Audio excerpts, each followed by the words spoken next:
Thank you, ladies and gentlemen. Those of you who are going out, you can do so without noise. Those coming in, do so quietly. And let's start the next hearings.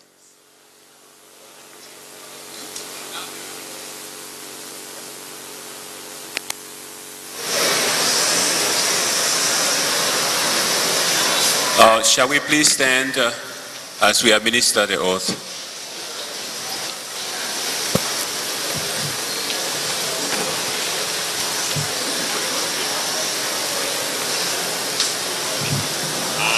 I, Judge Julu Senior, do solemnly swear that my testimony that I come to give with the Truth and Reconciliation Commission of Liberia is the truth, but nothing but the truth, so help me God.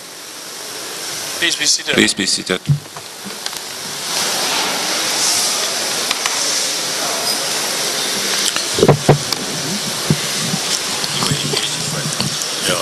Good afternoon, Mr. Witness. Good afternoon.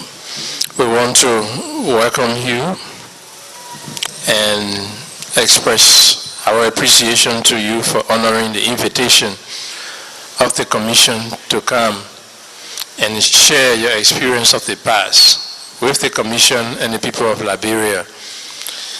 As you know, the TRC grew out of the Accra Peace Agreement, and it was necessary after a long period of conflict for us as Liberians to sit together, discuss the past, find out what were the problems, understand the past, and provide a basis for national reconciliation. And we feel that all Liberians who take up their time to come and share their experiences and explain their role with the Commission are performing a patriotic duty to their country and making a significant contribution to reconciliation. So it's against that background and the fact that you have been around during this period working with the government of Liberia, and there have been some political and military situations connected with you. We thought it would be appropriate for you to come and address the Commission on this. So we say thank you, and you are most welcome. At this time, I will introduce commissioners who are here now to you, and following that, you move into your presentation. Commissioner Sheikh Kafuma Konen, he sits at the right end of the flank. Commissioner John Stewart, and then Commissioner Per Brambu, who went out a while ago, and Commissioner Massa Washington will be joining us during the course of your presentation. I am Jerome Radio. Thank you for coming. You are welcome, and it's all yours. Thank you, Mr. Chairman.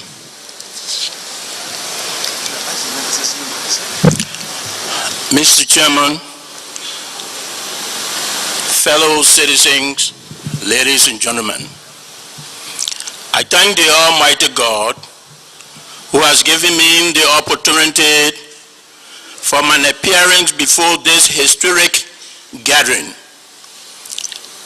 I will address issues covering the periods from 1983 to present. Nima Ray, 1983. In 1983, I was away in Freetown, Sierra Leone, on a business trip. At the time, I was serving as PPF Director in Yekipa Lanco JV Operating Company, when some criminals, bandits, went to Lanco and staged a raid in order to burglarize the bank, to get away with funds, to enable them purchase arms and ammunition, to overthrow the constituted government of the late President Samuel K. Doe. These bandits were D.K. Wangsilid, Eugene Kedas, Samuel Doki, Joe Cooper, Cooper Miller, Cooper Tiet, and others. In that raid, they killed the chief of CID of PPF, Major Edwin Odrick, Agent Joseph Frumo, and David Jala. They further went to my house and also killed my security officer, Arthur Gay. My nephew, Prince IJ, shot my son, Chaji Julu Jr., to include the Chief of Operation PPF, Samuel Zulu, who and my son survived from the bullet wounds. On that afternoon, it was announced on BBC that the chief of PPF home in Yekepa, Nima County, Liberia, was raided by some armed men. It was quoted that some of the PPF chief family members and security personnel were killed. The managers of the hotel I reside in informed me that there was problem in Yekepa, Nima County, Liberia, and that some of my family members were killed by armed men. Upon hearing that, I immediately rushed to the airport, where I took plane for Monrovia. Upon my arrival, I went to the executive mansion and informed the president about the incident. In reply, the president told me that he has already been informed and that I should not take the law into my own hand.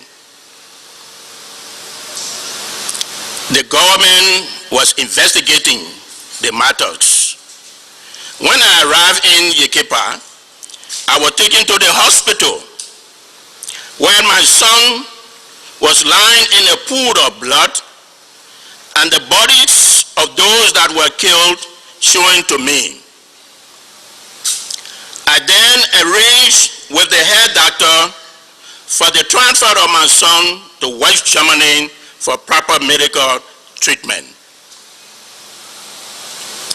Chaji Julu Jr. and the head doctor were taken to Germany on the KLM flight. The bodies of those that were killed turned over to their respective family members for burial.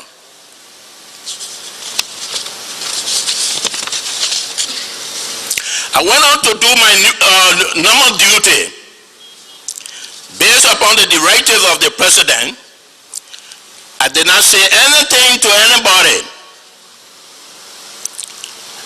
2 years later, on 12 November 1985, the invasion of General Thomas Kuwangba took place in Monrovia. After General Kuwangba announced to the world that he had taken over from the late President Samuel K. Doe, some of his key men went on a rampage in search of me and my family members again in Yekepa. Fortunately for me, I was not home or either in office when these armed men arrived in Yekepa. It was at that time I received a radio call from my deputy director, Soma Bema, informing me that D.K. Wonselie, Eugene Keda, Joe Cooper, and others were in search of me, and that I should remain wherever I was. Mr. D.K.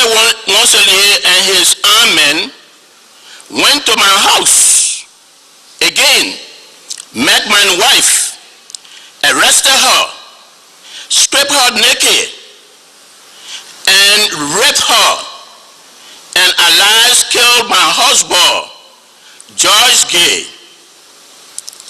After raping and killing those armed men went to the PPF headquarters, where they arrested the radio operator, Captain Nancy Cooper, naked her, put her in their vehicles, and drove away.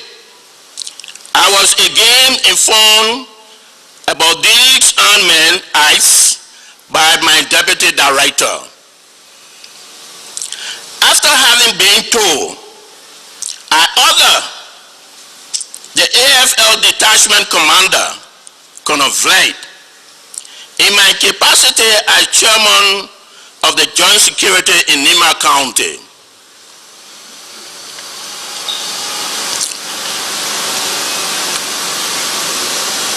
and in that process, they attacked the soldiers in a change of gunfire.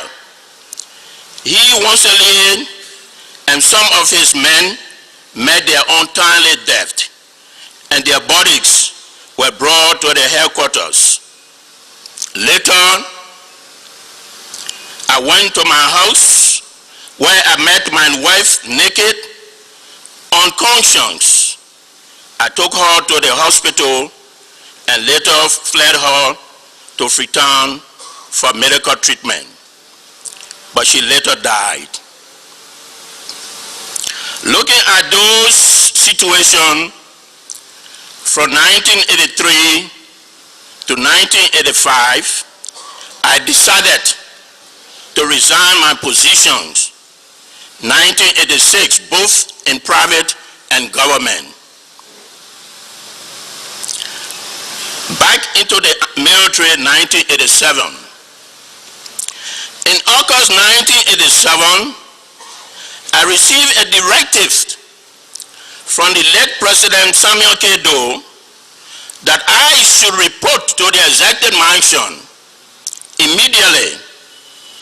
Upon my arrival, I was told by the President that I was reinstated into the active service of the Armed Forces of Liberia, AFL, and that I should report myself to the Defense Minister to be commissioned and for the supplies of uniform.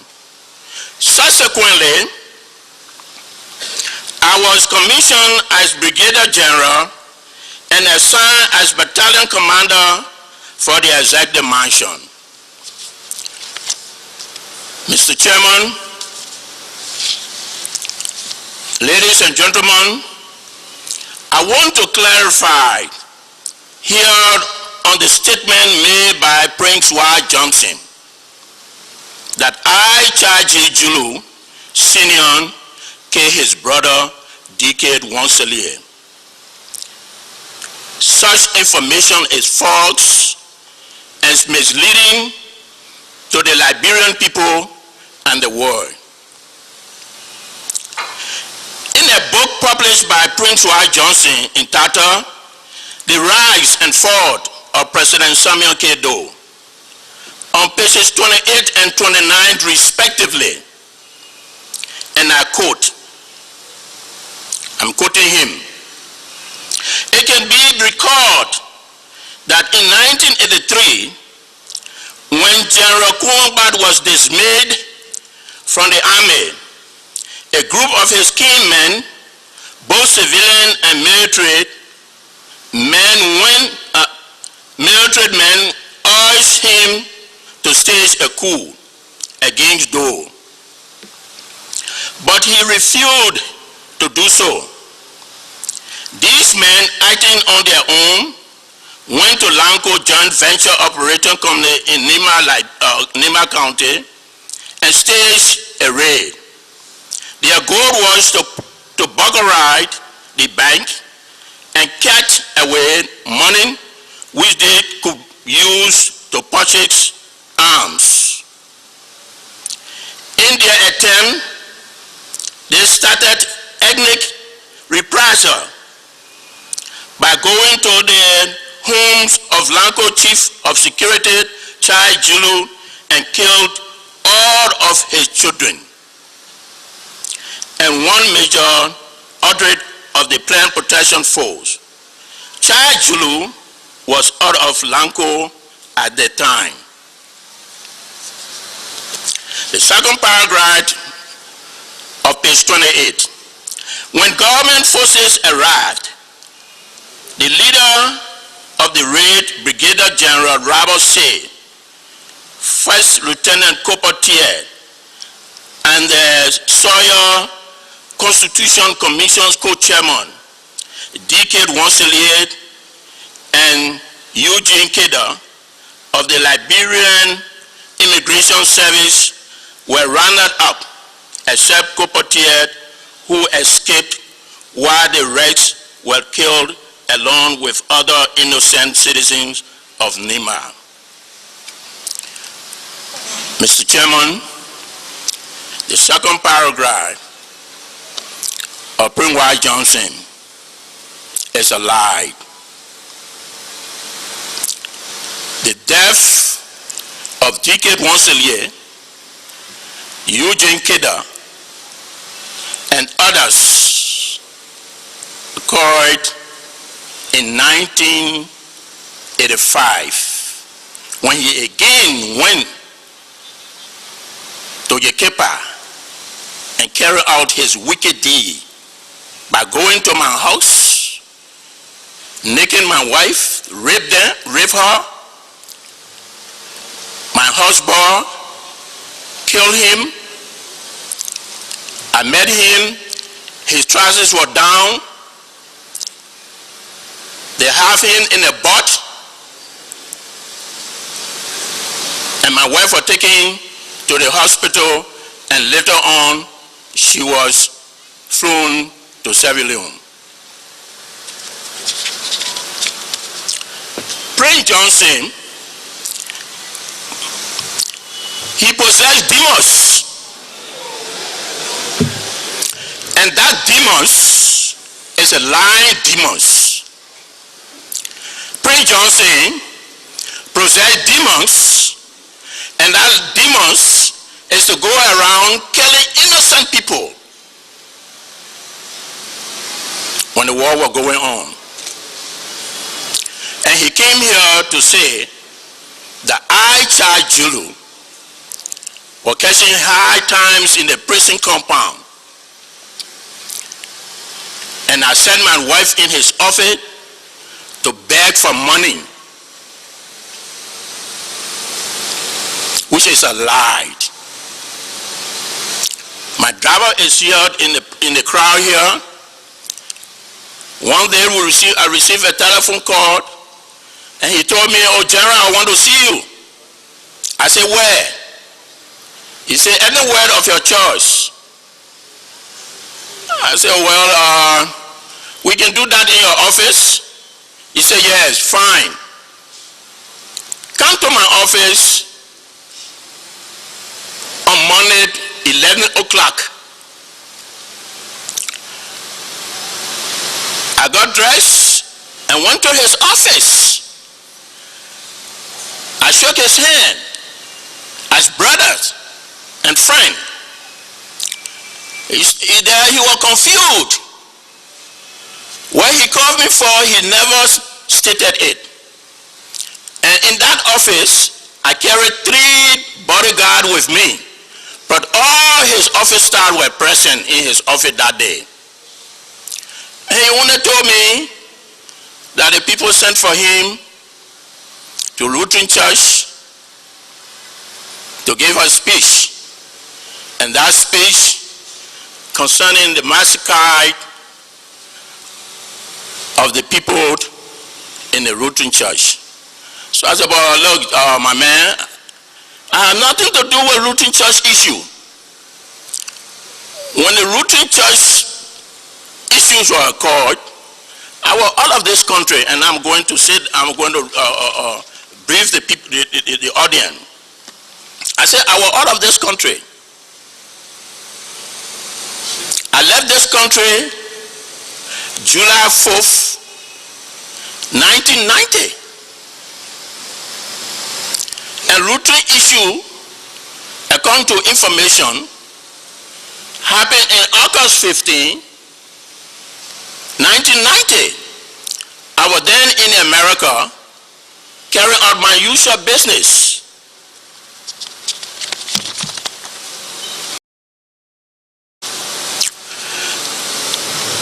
So this what happened from that. He said, well, I'm supposed to go to a meeting and we'll see again. And I left his office. Surprisingly to me, he came here and said that I went to his office to beg for money, which is a lie. However, he possessed demons of lie. Mr. Chairman, on December 24th, 1989, we heard that unknown armed men from the Ivory Coast has entered Butuo, Nima County, and attacked civilians. The AFL commander and his men were also captured and killed by those armed men. So then, Liberia now in war with the rebel. There are so many commanders that were detailed by the Chief of Staff, Lieutenant General Henry X. Duba. The first commanders were General Edward Smith. The second commander was Colonel Hezekiah Boyne. The third was Gabriel White Johnson.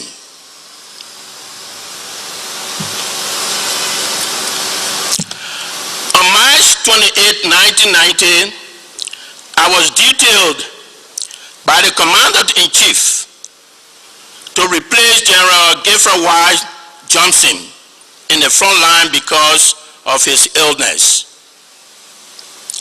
Upon my arrival in Ganta, I took over from command from Colonel David Nimle. When I took over command, every citizen of Ganta and foreigners alike has fled the city for fears of tailored men and government troops. What one could see in the streets were only domestic animals.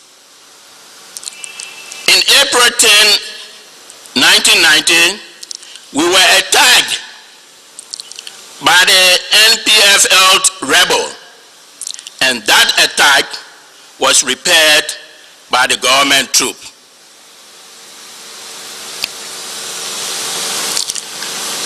The alleged dumbings of children into the world in Ganta, a diabolical lie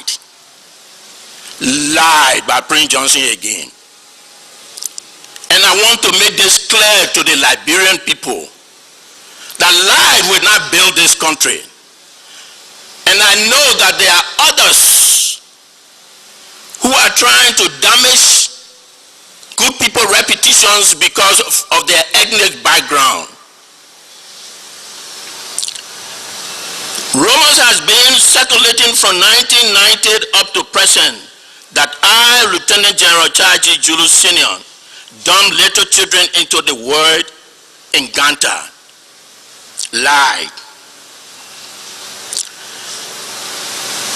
While serving as frontline commander for government troop to combat the NPFL rebel, in the month of April 1990, the BBC reporter Elizabeth Brum was on her way to the Ivory Coast.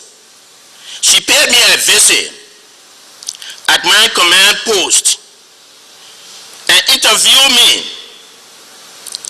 I am blessed with 19 living children and a lover of children.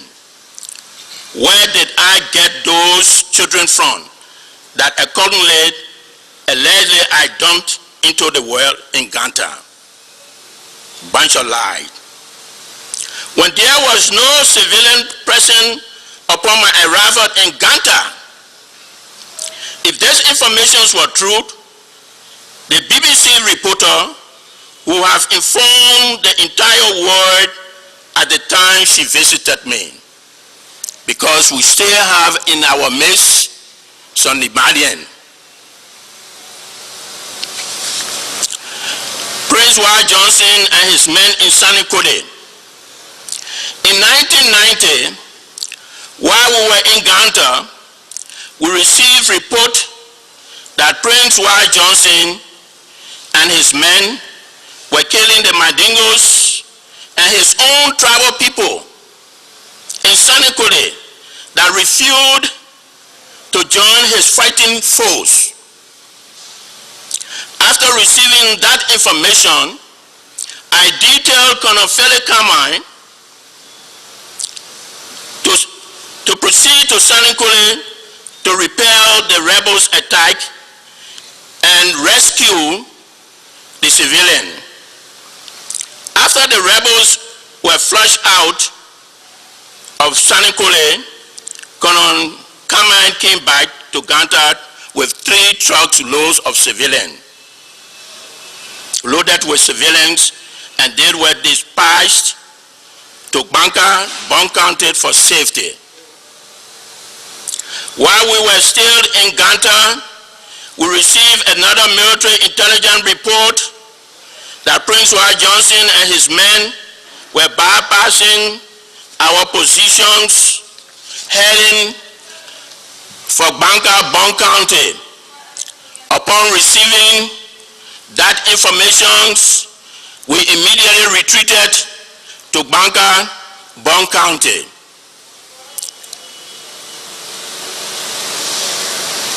That's where he attacked us, and we repaired that attack, and Colonel John Kreku got shot and killed.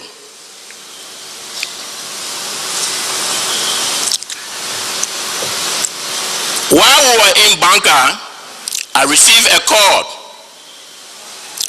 from the president that I should report to the mansion immediately. In June 1990, I was appointed to the positions of Chief of Staff of the Armed Forces of Liberia, AFL, succeeding General Henry S. Duba, who ran away. On July 4th, 1990, I was sent by the late President Samuel K. Doe to his friend and brother, the late and former Sierra Leonean President Joseph S. Momo, to assist with arms and ammunition. But when I arrived in Freetown, I was informed that President Momo was out of the country. During my stay in Freetown, the Sierra Leonean Army Chief of Staff accommodated me in the army barrack. While I was in Freetown, I received information that the NPFL rebel has taken the city of Monrovia. From Freetown, I went into exile to the United States of America.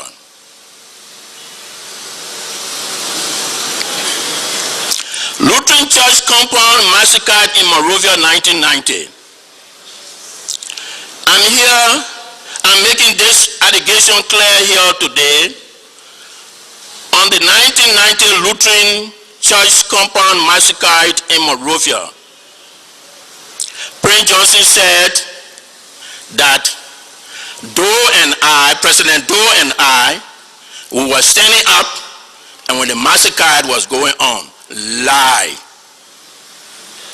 As I stated earlier, I was not in Monrovia during the times of the massacre.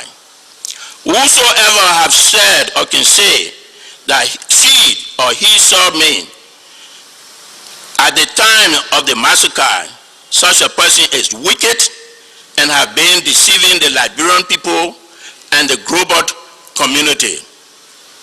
Therefore, the allegation leveled against me by Prince Y. Johnson and others is a diabolical lie.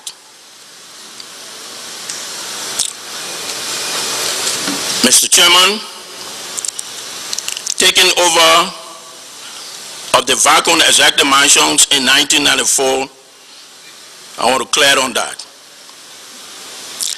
I returned from the United States of America in 1994 and arrived in Monrovia on September 14, 1994. Upon my arrival, I immediately took over the vacant executive mansion because the tenure of service of the interim presidents were over, and secondly, I did not want for Mr. Charles Taylor, who was NPFL leader, heading for the capital city, to have taken over the affairs of the country through the muscles of arms.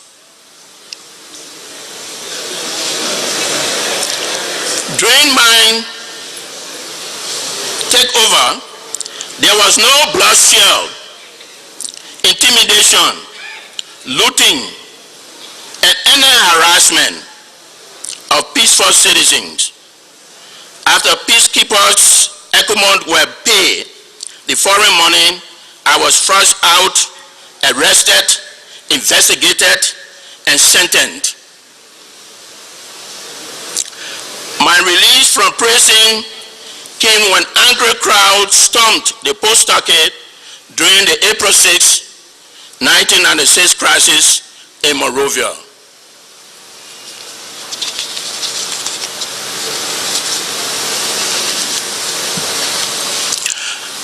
Contact made by Mr. Carter Johnson. In 1997, Mr. Carter Johnson, who was my former boss in Lanco, approached me to help talk with some of the AFL commanders so that the AFL personnel could vote for his sister, Marlon Ellen Johnson Sirleaf, during the 1997 presidential and general elections. Mr. Taylor won that elections, and after he took the oath of office, he received the information that I influenced the AFL personnel and they voted for Madam Ellen Johnson Sirleaf in the 1997 general election. Because of that, during the September 18 and 19 crisis in 1998, Mr. Taylor sent some of his armed men at my UN draft residence to have me killed. But with God above, I survived that attack also. Even when I left Monrovia and went to Conakry, Guinea, in exile, Mr. Taylor again sent some of his armed men to have me killed, but those that he sent were arrested by the Guinean security officers. Mr. Chairman, I finally want to make some clarification here on the 1973 incident.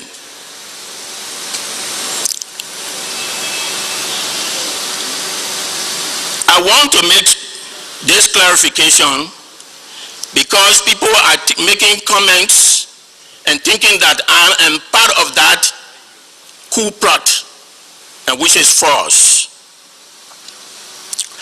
Government bribed me to become state witness in 1973 treason trial. In the year 1973, I was asked and begged by the Minister of Justice of the Republic of Liberia, Honorable Clarence Simpson, Jr., to testify against the late Prince Brown and William E. Sidi, both officers of the Armed Forces of Liberia, versus the government of Liberia.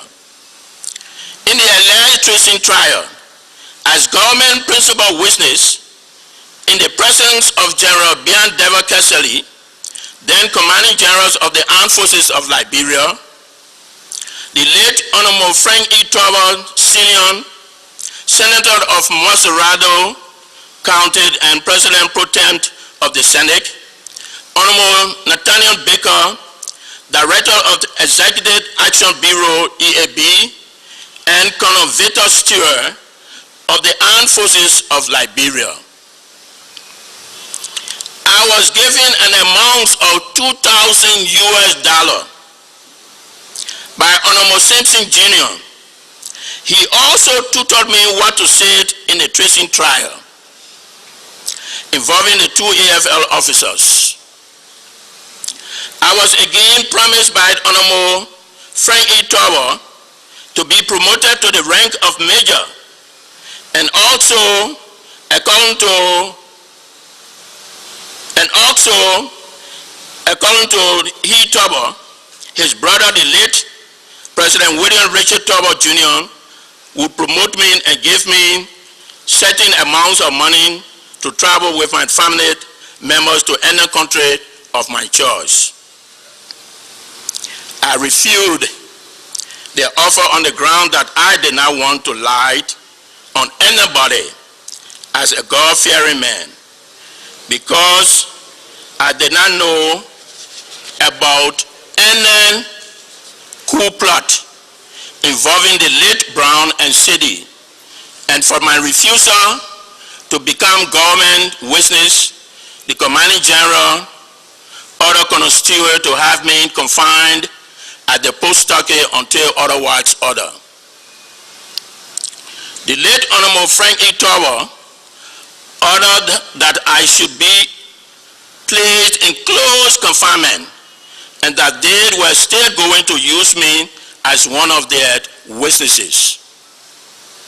After I spent 2 weeks in prison at the post Turkey, I was then sent for by the Justice Ministry. When I arrived at the Justice Ministry, I was taken in the conference room where I met Honorable Clarence Simpson Jr. and Colonel Victor Stewart. Again, I was tutored by those 2 government officials on what ought to say in the tracing trial. When I took the witnesses stand in court, I state witness for government, I told the judge and the jurors that I received bribes from the government in the amount of $2,000 and was promised by President Tower through his brother Frank E. Tower, the Minister of Justice Clarence Simpson, and other officials of government to lie on Prince Brown and William E. City. I also told the court that I have no knowledge of any coup plot to overthrow President Tower-led government, but was told to lie. After my testimony, I was jailed at the post Turkey and later dismissed from the army, thrown out of the government house.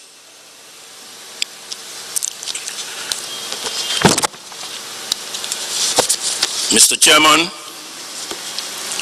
I want to say here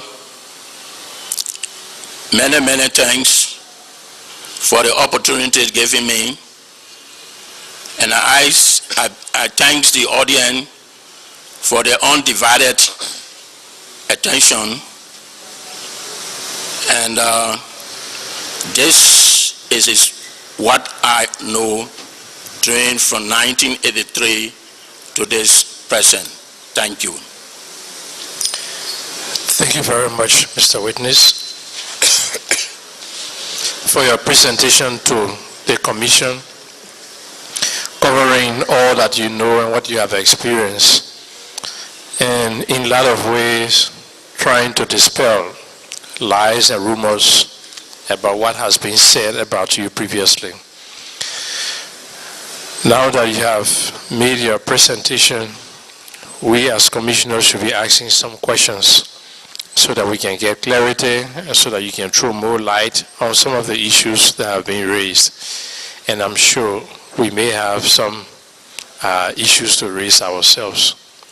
So with your indulgence, we'll take a break for 1 hour and then we'll return thereafter for the question and answer. Thank you. Thank you very much, sir. Mr. Hearing Officer, we will resume at 3:30. Thank you, ladies and gentlemen. Please come back at 3:30. 1847, Liberia was declared the first independent republic in Africa as a beacon of hope, freedom, liberty, and justice. After many years of civil conflict, national healing and reconciliation can only be promoted by the Truth and Reconciliation Commission in Liberia.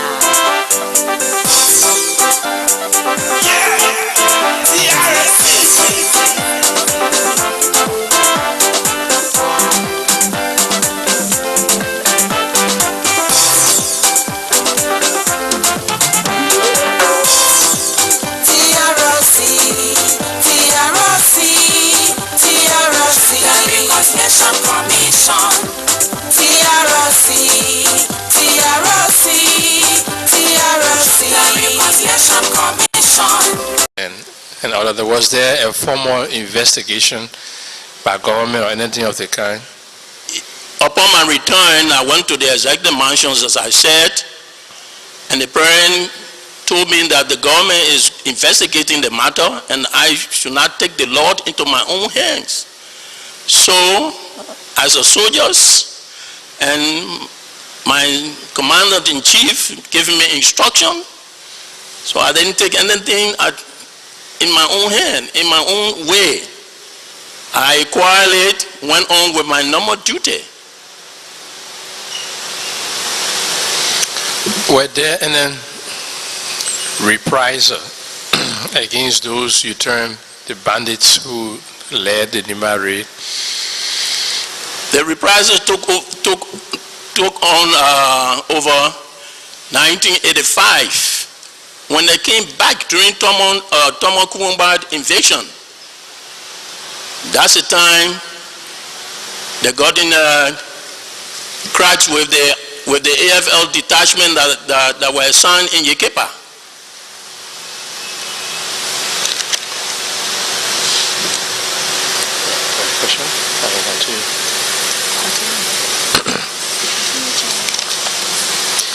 Now, you mentioned several persons, T.K. Wonselier, Eugene Kader, and the rest as being the masterminds and the bandits who attacked your home in 1983. 83 and 85. The same people committed the act in 1985?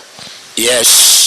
So in 1983, they weren't arrested, they weren't prosecuted, nobody battled them at all? Nothing, not at all.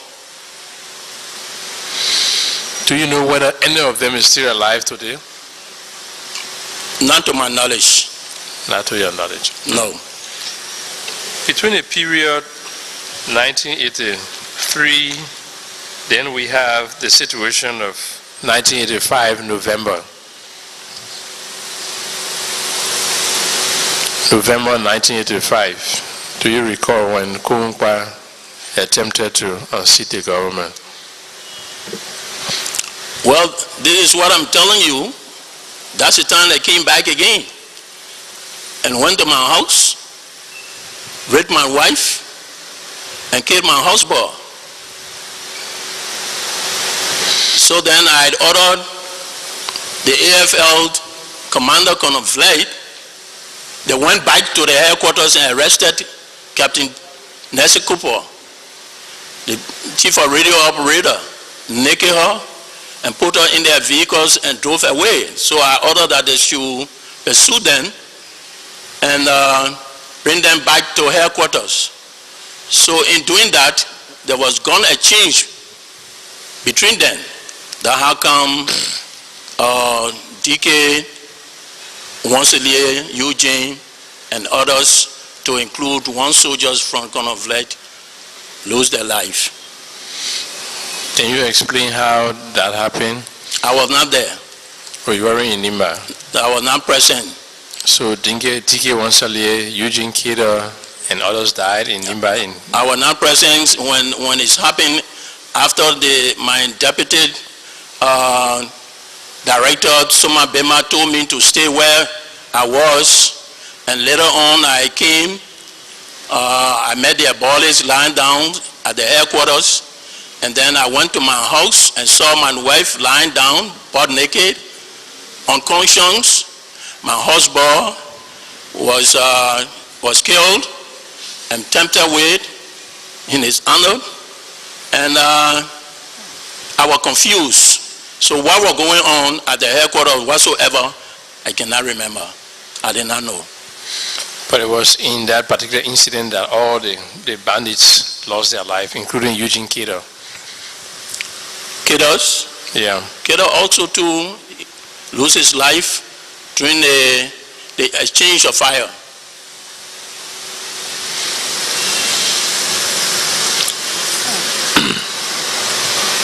You said you weren't there, you weren't in Nima at the time. When? When the exchange of fire went on. I was at the hospital with my wife, unconscious. So I was in Nima, but I was at the hospital. So who informed you about how these people died? Colonel Vlay. Colonel Vlay. Yes. Is he still alive? He was ambushed by the rebel. 1990. 1990. He died. You mentioned that at some point in time you left the country. You traveled to the US, you traveled to Sierra Leone, and you left the country. My question is, do you have traveling documents? Well, to be frank with you, I left my passport in the United States. I came with lesson passé, I couldn't find it. So it had been a long time now. All my documents, in fact, all my school documents, everything, they raided my house and everything gone at the executive mansion. So at this time, at this moment in time, there is no way you can establish that you went out of the country at X, Y, and Z times? Well, I will contact my sister to see, because I continue to tell her that she might assist me in looking for that passport. The passport can also prove. And then when I left the country, it was announced on BBC. It was not hearing.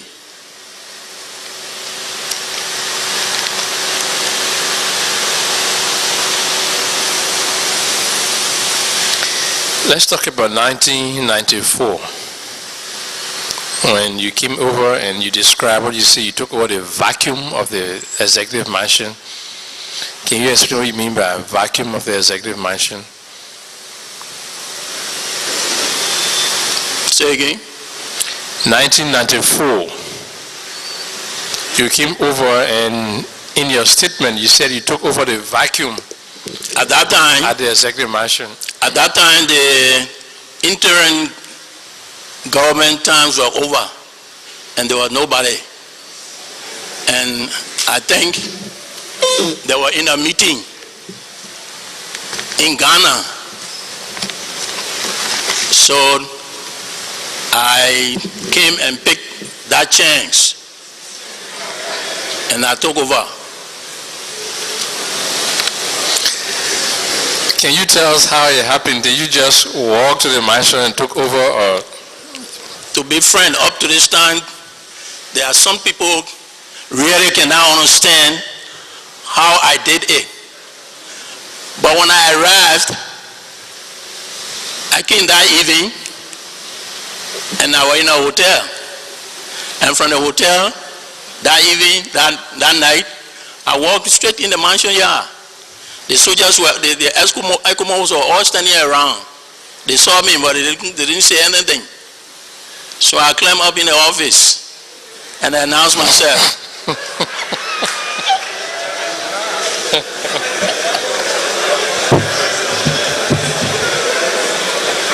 Sorry. Did you do that alone, or you had other people who facilitated you? To be frank with you, I took oath and I will not lie on anybody. I have only one bodyguard. I have only one bodyguard that went along with me. But when I got in the mansion yard, the few soldiers that were there were information. I told them that this is a peaceful something. I do not want anybody to get killed, nobody must loot, nobody must harass, etc. What was your thinking at the time? You wanted to be president, or you just wanted to fill in a void and maybe hold power for a while until something happens? Thank you very much. That's a good question. I love it. To be frank with you, I didn't want to remain as president, but I was trying to prevent Taylor from taking over with the muscles of gun. Okay. And later on, I was going to turn the government over through election. So how long do you think you would have held to power until elections?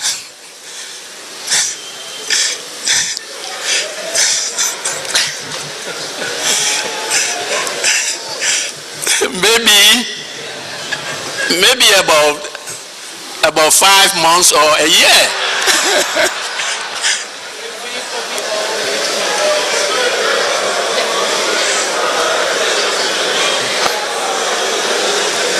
We're trying to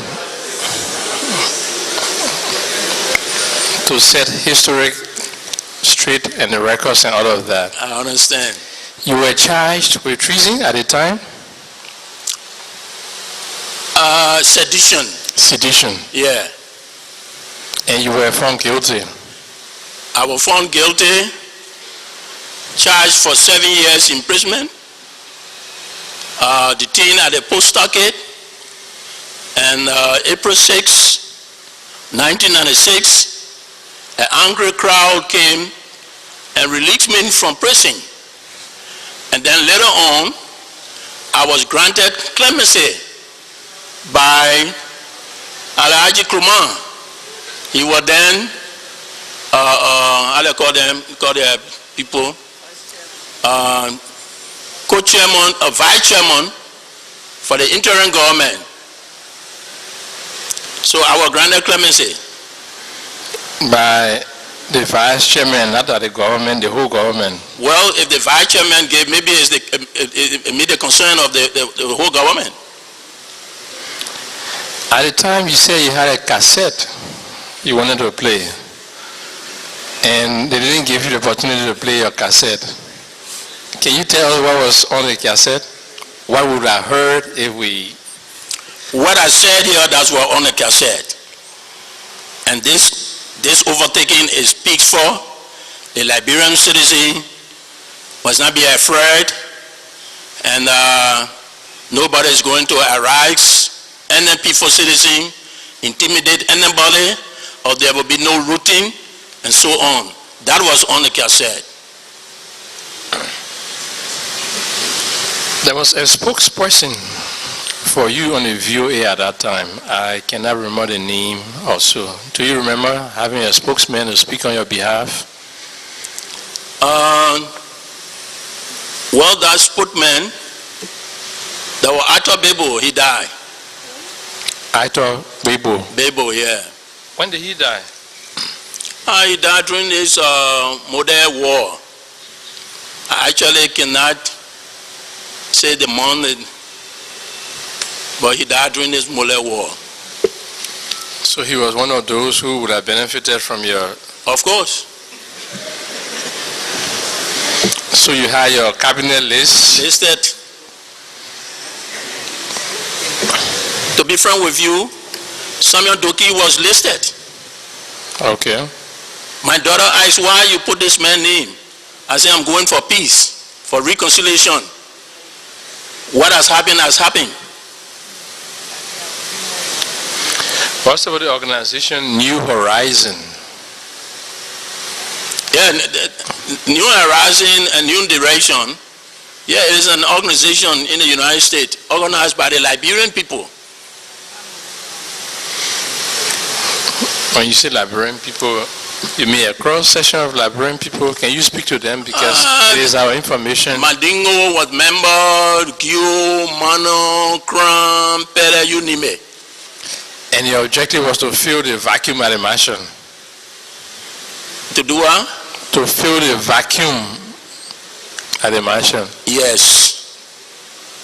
Is it still in existence? New Horizon? Yeah. Yes, New Horizon stayed in existence in the United States. What was the leadership of New Horizon at the time? The leadership of New Horizon was Emma Barbara was hiking. Before then, there was Tomo Nimle, Yaya. Then after Nimle left, Emma Barbara. The same Thomas Nimle and Yaya who became head of Model? Right. Okay. There are a number of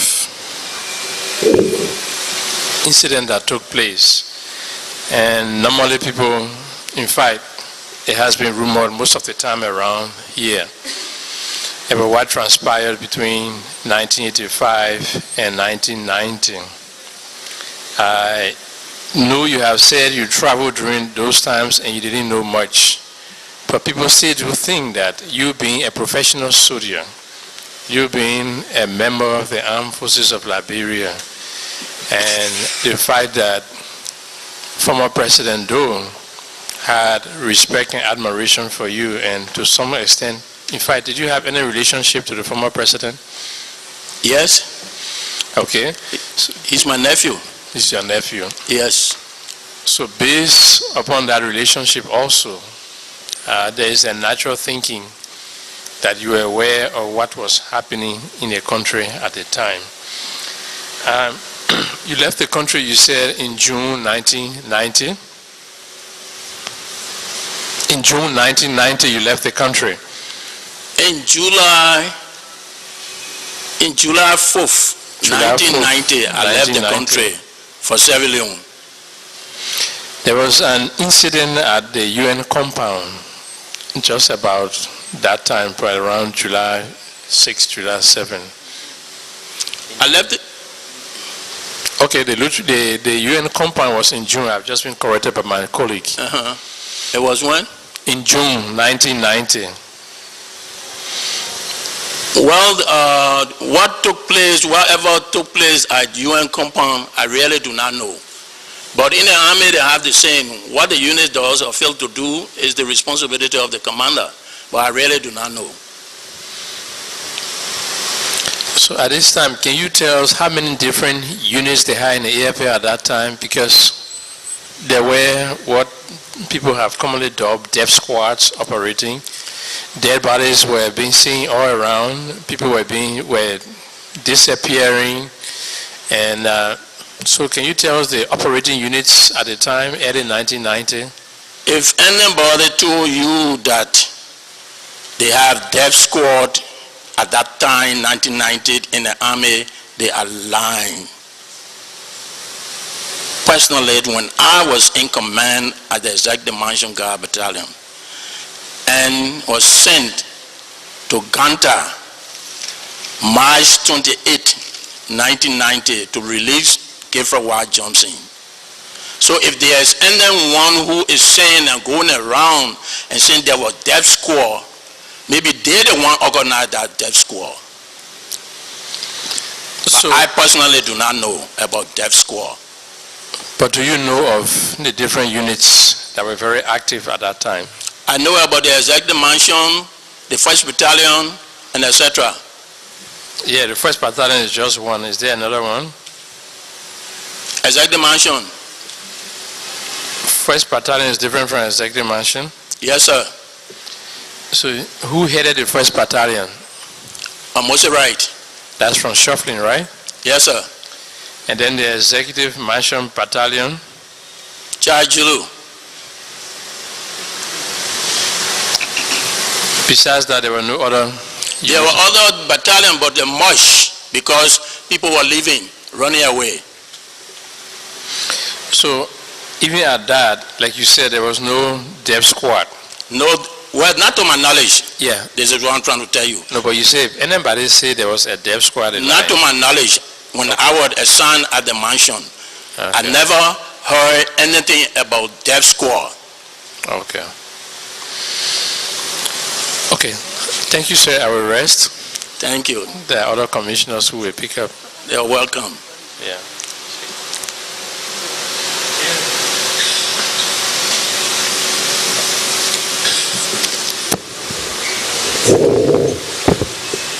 afternoon, General Julu. Afternoon, sir.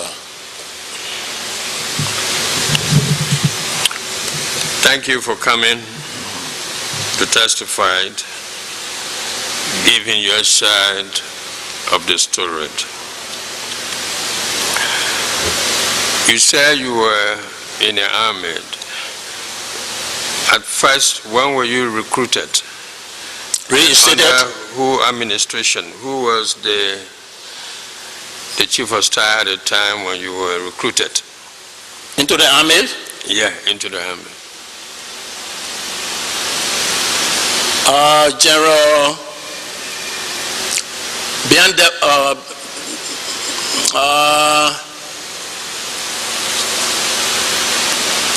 okay, if you can't remember, no problem. But what year? That was 1960. 1960. Maybe you were General Washington at the time. Oh, no, not Washington. And what rank did you hold up to the time you were thrown out from the army, as according to your own? Did you rise to any rank? First lieutenant at that time, 1973. Well, first lieutenant. And when did you join the Plant Protection Force, Lanco? I joined the Plant Protection Force 1975.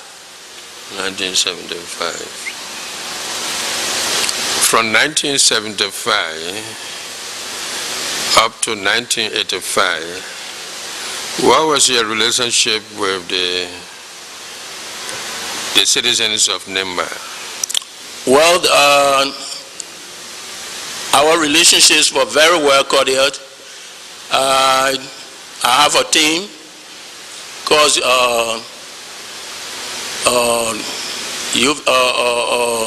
Lanco 65, and then we used to go to Sanikole and play games, and then also too I used to help the county team come down Monrovia and play county league, and won the county league 3 times in succession. If your relationship was cordial,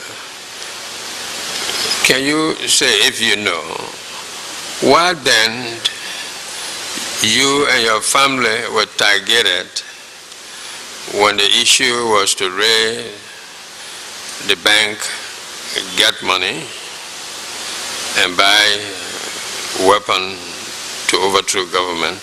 What part you got to play in there when they have to go to your house? Well, that question is good. It's a good question. But I refer to DK Wanselier and Samuel Duki that organized to go to my house, 83 and 85. Myself, I'm still wondering, what have I done?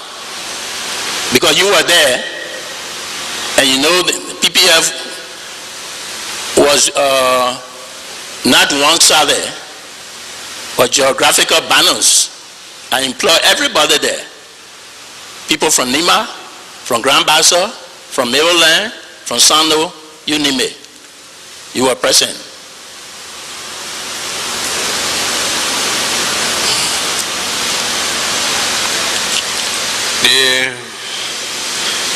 The time you was called back to the army, was it that President Doe perhaps have gotten to know that there are preparation for a war? Was it that? Not to my knowledge, he didn't tell me. But he reinstated me because Edward Smith was then Executive Mansion Guard Battalion Commander. And he was transferred to brigade, to defend as Inspector General. So he needed somebody who was open to the system. That's how he reinstated me. And when I resigned from Lanco, I was preparing to go to the state. When I sent in my resignation, I was then superintendent, making $4,000 per month. And looking at the situation, I decided to resign my position. You said that at a certain time there was some officers arrested and detained for attempting to overthrow the Togo government, and that you were persuaded to be a witness, and that the sum of $2,000 was given to you as a bribe. But when you went to testify, you stated what happened, how you were bribed, how you were promised. What became out of that case? Was it thrown out? No, sir. They were convicted? It was not thrown out. They were convicted, but later on, he granted them clemency and gave them job.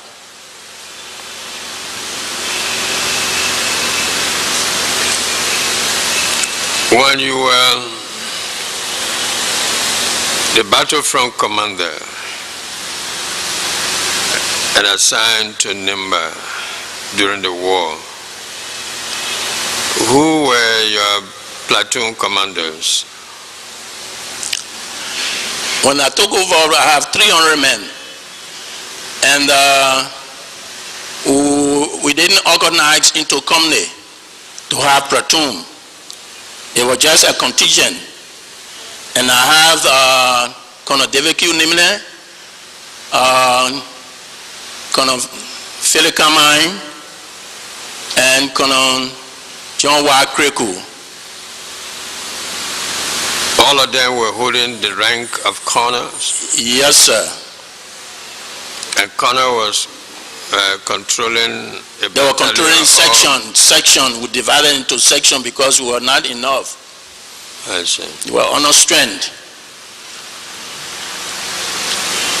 How many times you and the NPFL encountered in Nimba? In Nimba, two times. 2 times. Excuse me. The first time was in April 10 when they attacked us. And we repaired that attack. Where? In Ganta. We were in the defense and they were in the offense. And then later on we got information that Prince Johnson was in Sanekule, killing the Mandingos and his own people that refused to join him. And I sent Colonel Philip Kamai, and he repaired that attack. When he returned, we took a road march. In the process of going from Ganta to Grand Jude, but we met a lot of obstacles by rebel.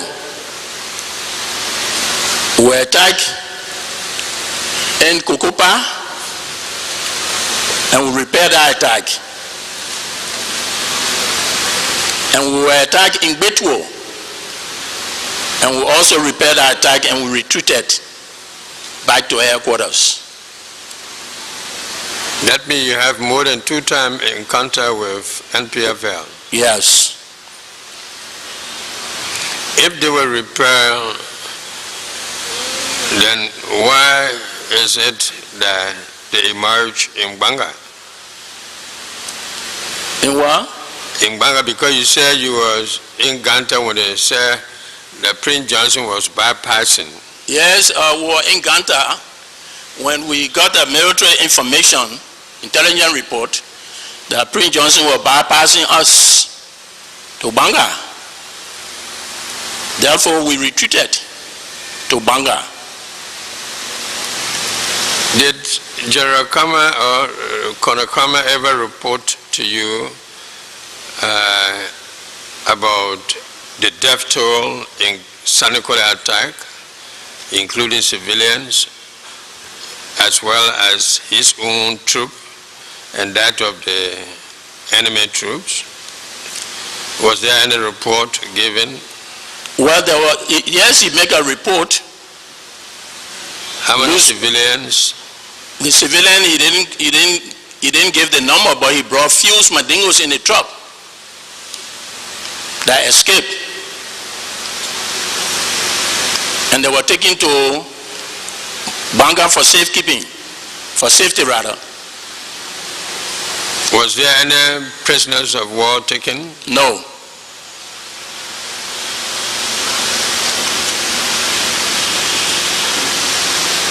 Then when you left for Freetown, you went there on a mission, but Yes, never returned. Is that desertion of post? It is not desertion of post. I called the president and he is aware. And I told him that the road had been black. So I'm taking SI to the United States. And he said, okay. And while we're in the state, we were in close communication. Yeah. Communication is one thing. Being in control of the war situation is another thing. And you were the chief of staff now. Yeah, but the first chief of staff ran away, then you too. Yeah, but I went on a mission. Yes. And the road was black. And being a chief of staff, I wouldn't have risked my life to I alone to come. And the person that escort me to Sierra Leone border, he is in the crowd here. He is present here now. In the crowd here. He is here now in the crowd, sitting here now listening. Is he a soldier? Yeah, he is a soldier with his men. They escort me to the border, and upon a return, I come to him. They face battle with NPFL. You said there was a vacant executive mansion. What do you mean by that? Empty. Nobody, no leader. So I took it. If the place was empty, nobody, why did you go into an empty building and announce to the world that you have taken over? Well, if I enter the empty building and announce to the world that I have taken over, that means the building is no more empty. Yes. You never, you just enter into a building, no soldiers, no governing authority, nothing. They all were in area of safety, and then you went into an empty building and announced. I agree, the house was empty, and when you got there, it was occupied. But I thought you were taking over the government of the country, not the building. Well, this is why I was arrested, detained, and sentenced. As a trained military officer who arose to the rank of Lieutenant General, was it a planned, a well-planned something, and you left America with that mission purposely? Yes. You just... Yes, it was well planned. I told you the purpose, sir. Yeah, but you alone. One hunter killed elephant, and the whole town enjoy it. But the whole town did not enjoy it. The whole town was fracturing. Well, what happened? What happened? The gun did not kill the elephant. They did not hit the elephant the proper way. So therefore, he escaped. But if the elephant had died, the whole town was going to enjoy it. But were you in contact with some military personnel, individuals on the ground that promised that they will come to your aid when you take over? No. One-man army? No. So you was a one-man army? I didn't inform anybody. I did it on my own. And I bear the penalty on my own.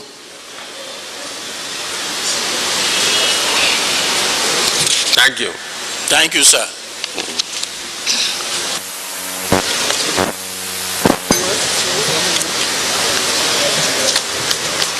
Mr. Witness, Yes, General ma'am. Julu, Yes, ma'am. I want to say thank you for coming to be part of the peace process and the process that to find common ground and a resolution that Liberia will have war no more. At least that we can leave something for our children. How many children do you have? Right now, I'm having 21. Living children, 14 in America, 3 in the army, in the American army. How many wives do you have or have had? My first wife died. I got the second one. She died in the United States. And the third one. Okay. Want to say thank you. I don't have many questions, but from the answers you gave, I would like to ask, when the witness, what do you call it, Boyman family was on the stand, and because the TRC, we ask questions because it's supposed to be a fact-finding, truth-finding process. But also we're looking in the past, what happened, but for the future, we put our difficult past. We did have a difficult past, we all admit that. Yes. But that difficult past will help us for a better future. Yes. And in doing a better future, we need recommendations. So we even need recommendations from you for how we can make this country, from our difficult past, we can have a better future. That your children who are in the United States, I guess some of them were born there, when they come back, they'll be American Liberians too, can enjoy this country. When witness Burma family Junior was on the stand in his recommendation, he said that before anybody become president of Liberia, they should go for psychiatric tests. What do you have to say? Do you agree with him that anybody who put in the chair, they should go for psychiatric tests? Not only chair president for government official in higher office? Thank you, madam. I love this question. Thank you very much. That is his opinion. And I personally cannot go against his opinion. Okay. But I know that the Liberian people, if they know that John Brown is capable of leading them, they will vote for that person. For example, during the normal day, we call it normal day, the poor can afford to eat, to buy a bag of rice. A poor can afford to send their children to school. A poor can afford to do things on their own. But now, our children are suffering. They are suffering. Our young ones are turned to prostitution. Our young boys are turned to homosexual.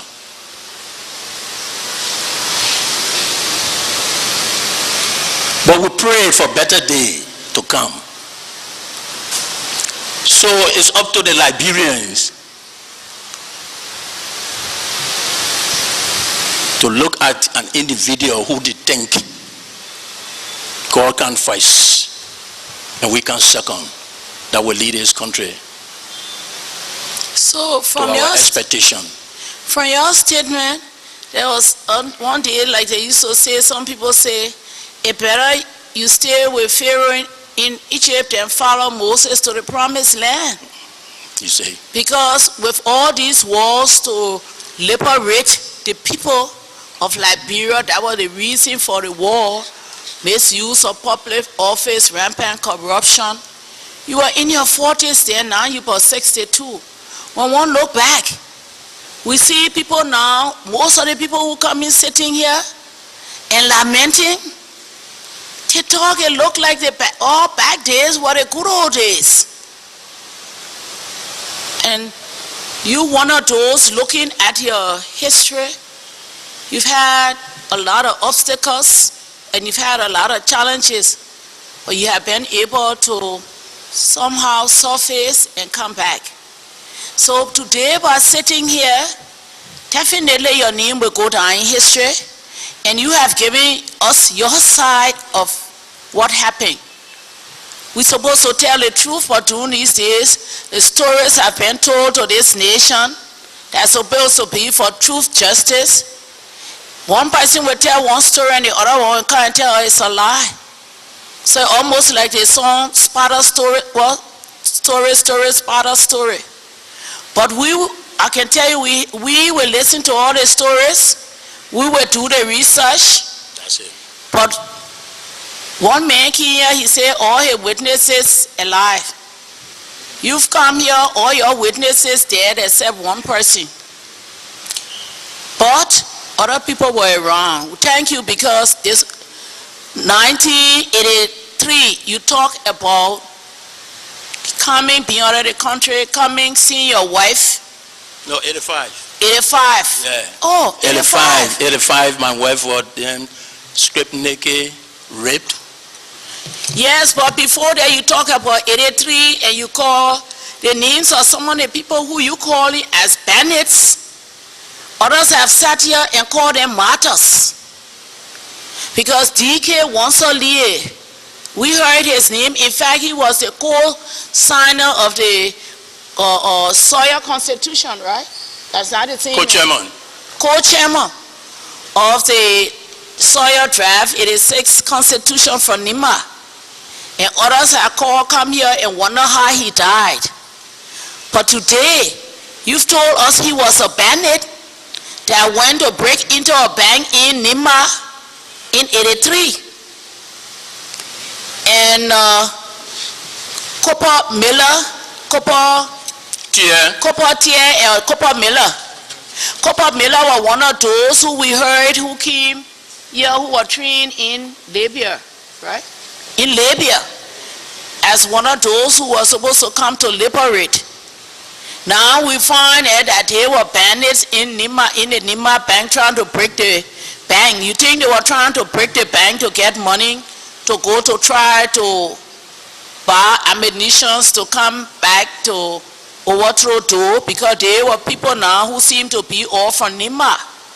What do you think was the motive of them going, responsible people like that, to be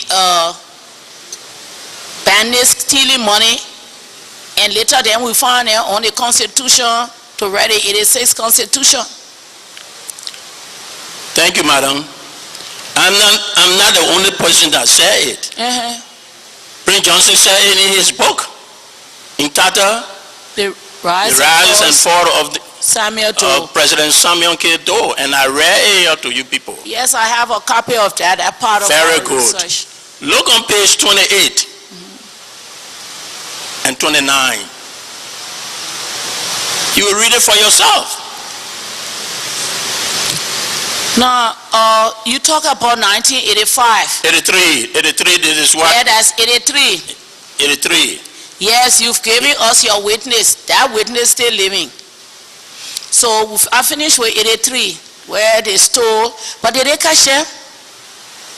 According to him, he said the government troops arrested them and killed them, which is lie. Oh. Yes, yeah. So now, he said... I can read it to you. He said they called them and arrested them. Yeah, and killed them. Now, and you say he lied about it. Yes. Okay. So that show he lied about it, because 85, they came back. That's the time. Yes. They met their untimely death. Yes. Now, let's go to 85. And here let us picture this. You come, you go home, you see your wife unconscious, you see your husband killed, you see other people and he has been sodomized, so that gave you, although your wife unconscious, you know what they've done to her. The man who told you they've raped her, only till he's dead, right? So that witness is dead. They have something even in law called momentary insanity. That even they say you can't, you catch a man with your wife, or you catch a man with your wife with your man, and you shoot themselves. They give you now first degree murder. They give you second degree because they say that heat of passion. So now they set you free because in the heat of passion, what you saw, no reasonable man would do this. So I want you to look back, because now I'm trying to find out, to take you from 85 and take you 1994 when you came and went to fill that vacuum, what the state of your mind was. Because I'll put you back to that date, 1985, when you saw that. You think, I mean, that thing was erased so much that probably you don't even know that maybe you went after those people who you knew did what they did, or you just ordered the people to see after them. Well, what happened here, I think I make it clear. 83, DK Wonsilins, you were part of the group that went to my house. 85 again, he returned and went to my house and did what they could do to my family. So they doesn't compare the 85 and 1994 issue. 1994 issue is a different something. Yeah, what I want to say, I put that 85 thing to say, in that state, when you saw what they say, they came to humble you again, and then to humble your wife and your family. Don't you think in that heat of passion you were enraged? You went to defend your family and defend them by going after DK Wonsilins and the people who humble your family. If you knew what it is, that yourself went to do it. Because even that's why I gave an analogy that under the law, in a situation like that, the people set them free, their husband free, their wife, in the heat of passion for even killing. So I'm trying to, because you said here, you saw it, somebody told you. So I want to say how they got killed. Did you send somebody to order them to go after them, or in the heat of passion you say, you know what you did, what wrong, because you just went to go okay after those people for the second time, how making you like that? Thank you. I think I make it clear here that my deputy director called me that DK and his group were at the headquarters and they arrested Nancy Cooper, stripped her naked and put her in the vehicle. So I ordered that and drove away. So I ordered that they should have them arrested and be brought to the headquarters. And you want they were arrested dead or alive? I said, I told them to arrest and bring them back to headquarters. So you don't know who killed them? Colonel Vlad was detailed. The detachment commander at that time, he was detailed to pursue them. Colonel Fenn was his first name? Colonel Vlad, Joseph Vlad. Vlad. He was killed. Yeah. Oh, he was killed when? During 1990. Okay. Secondly, will you consider yourself a revolutionary or a victim? Or what will you consider yourself? Because I want, as a general now in the army, I want to get your qualification enough for the next question I want to ask your opinion about. Charles Julu, how do you want history to remember you during that period? You are general, you are revolutionary, you are what? Liberator? What? Well, from my statement, you can judge me the way you think. Okay, so history, I hope they will be kind to you And thank you for giving us the opportunity to judge you based on how we think, not only what we think, but we judge you on the works that you've done. Your works and your deeds will speak for itself. Thank you for giving us that opportunity. Thank you. Thank you very much, and thank you.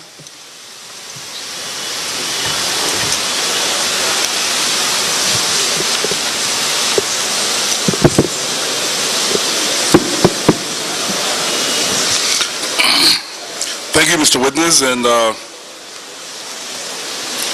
thanks for coming to these proceedings and for coming to throw light on events that happened in the history of our country. You mentioned in your statement that you joined the Liberian military in 1960, am I correct? Yes. Did you serve on any of the Liberian contingents that went to the Congo in the 60s? I say it here. I say it here. That questions were eyes, and I say it. No, I didn't get that. I don't think I was here. I didn't get that. You said yes? Oh, where were you? I had not come back from the break. I was still out. Ah, okay.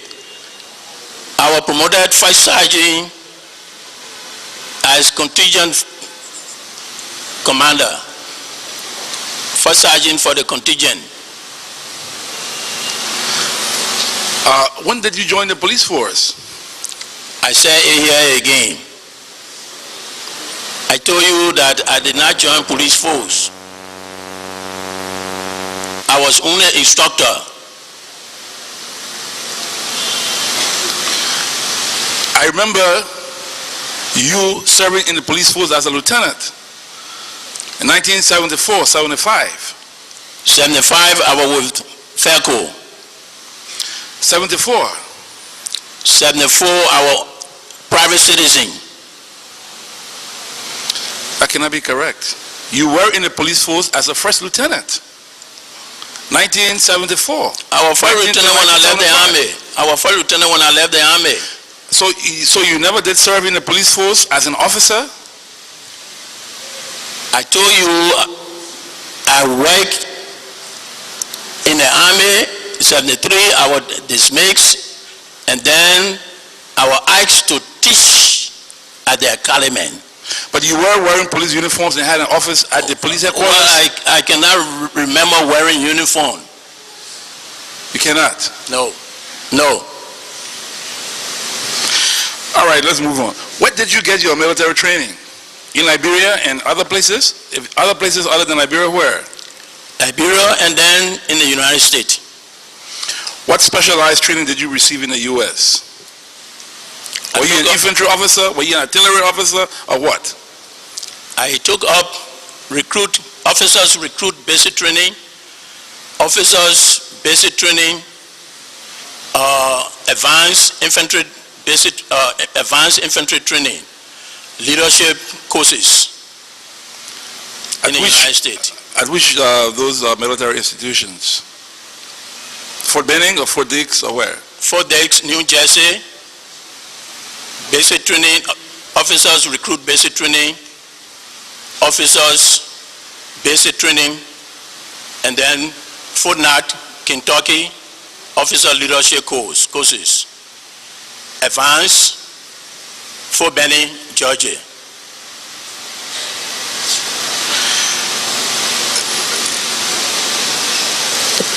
So, when did you go into private life after your engagement with the police force? You said you were an instructor. You were dismissed from the army, and you were an instructor in the police force. I was employed by FECO 1995. You mean 75, you mean? 75 rather. That was after your, what month was this in 75? I cannot actually remember the date or the month, but I didn't stay long with them. I left for Ikepa Nima County.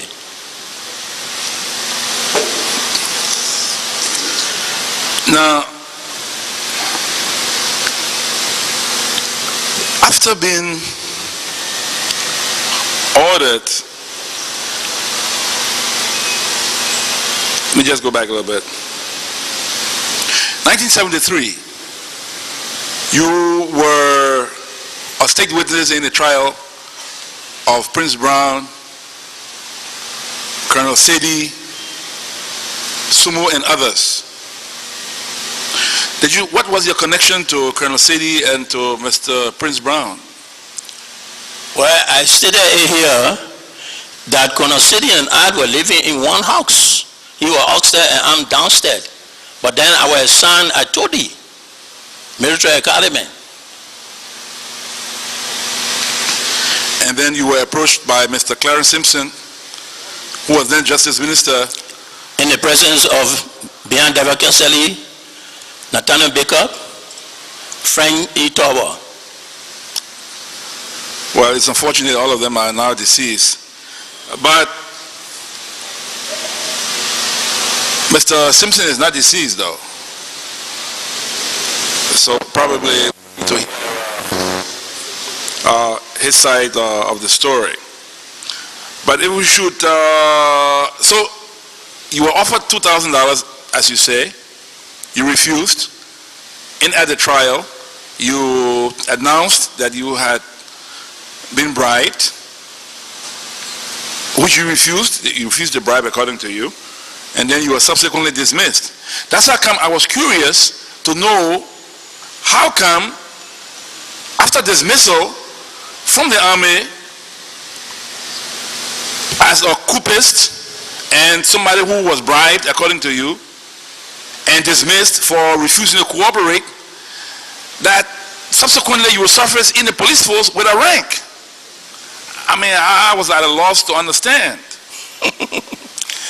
I remember I was a young man at the police headquarters and I saw you, and officers were according you the respect as a first lieutenant. Please be informed that when you are commissioned, even if you are out of the army, if you are a commissioned captain or lieutenant, even if you are out of the army, they still address you lieutenant or captain. So that's why. So this doesn't matter.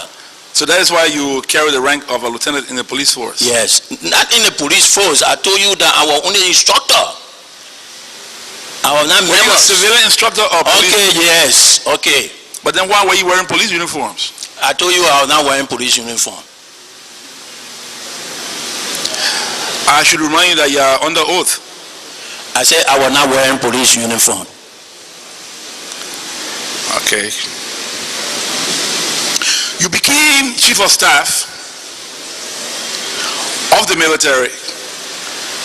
At the time you became chief of staff, were you chief of staff after Colonel Brapo or before Brapo? I told you that in June I was sent for by the late President Samuel Kedo and appointed Lieutenant General and assigned Army Chief of Staff of the Armed Forces of Liberia when Tuba left the country. So you became chief of staff after Brapo or before Brapo? After Tuba left the country. Then you became chief of staff? Yes. And you, in your statement, you said Dubai ran away.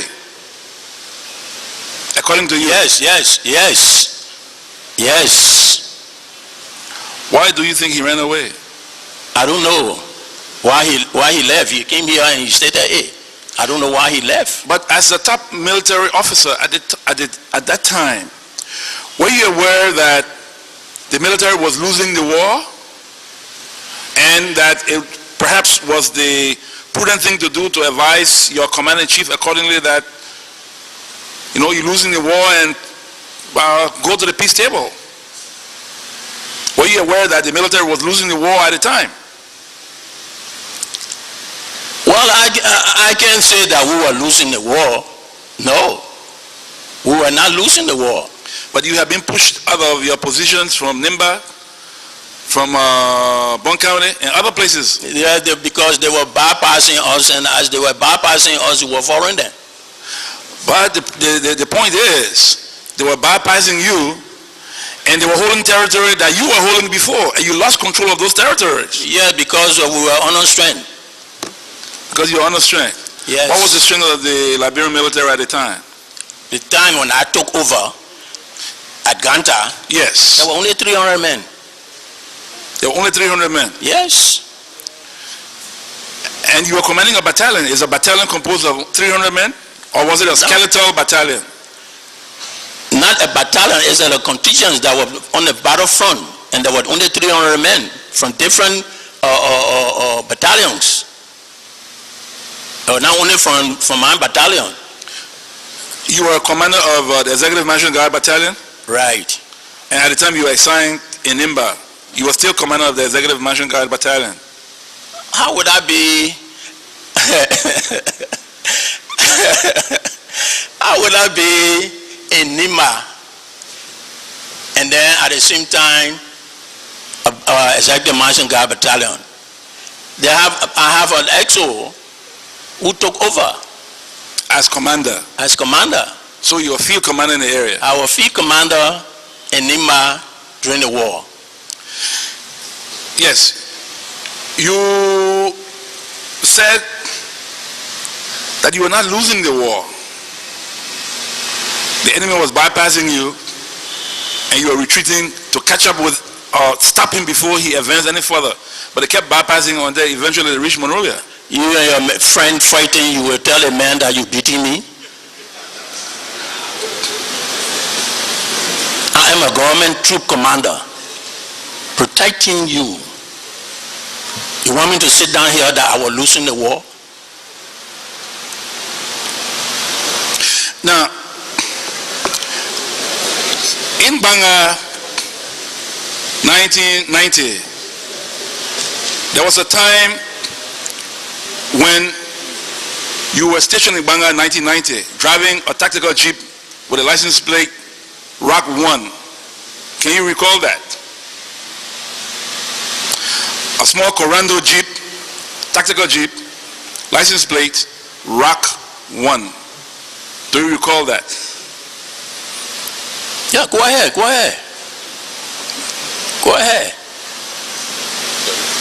I know I have my private car that is my lesson plate is ROC 1. Or Corando jeep. I have my private car, and that private car lesson plate is ROC 1, not jeep.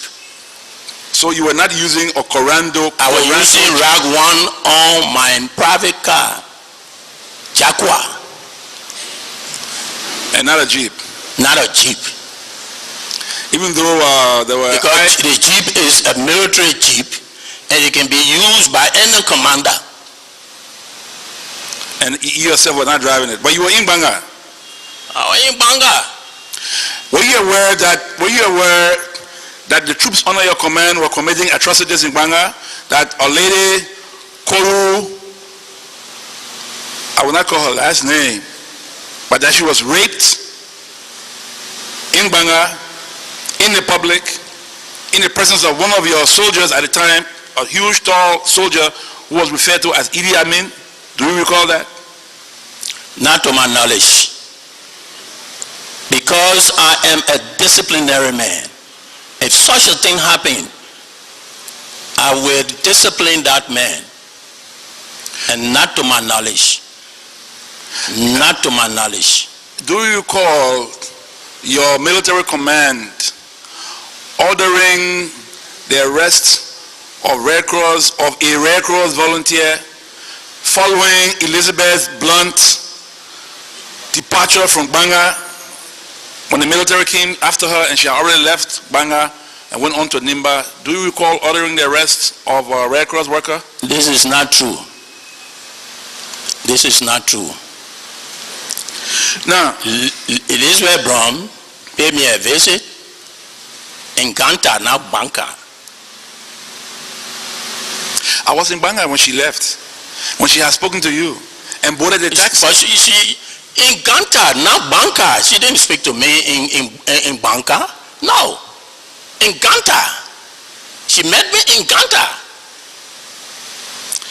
And she said it over air. No, give me a chance too.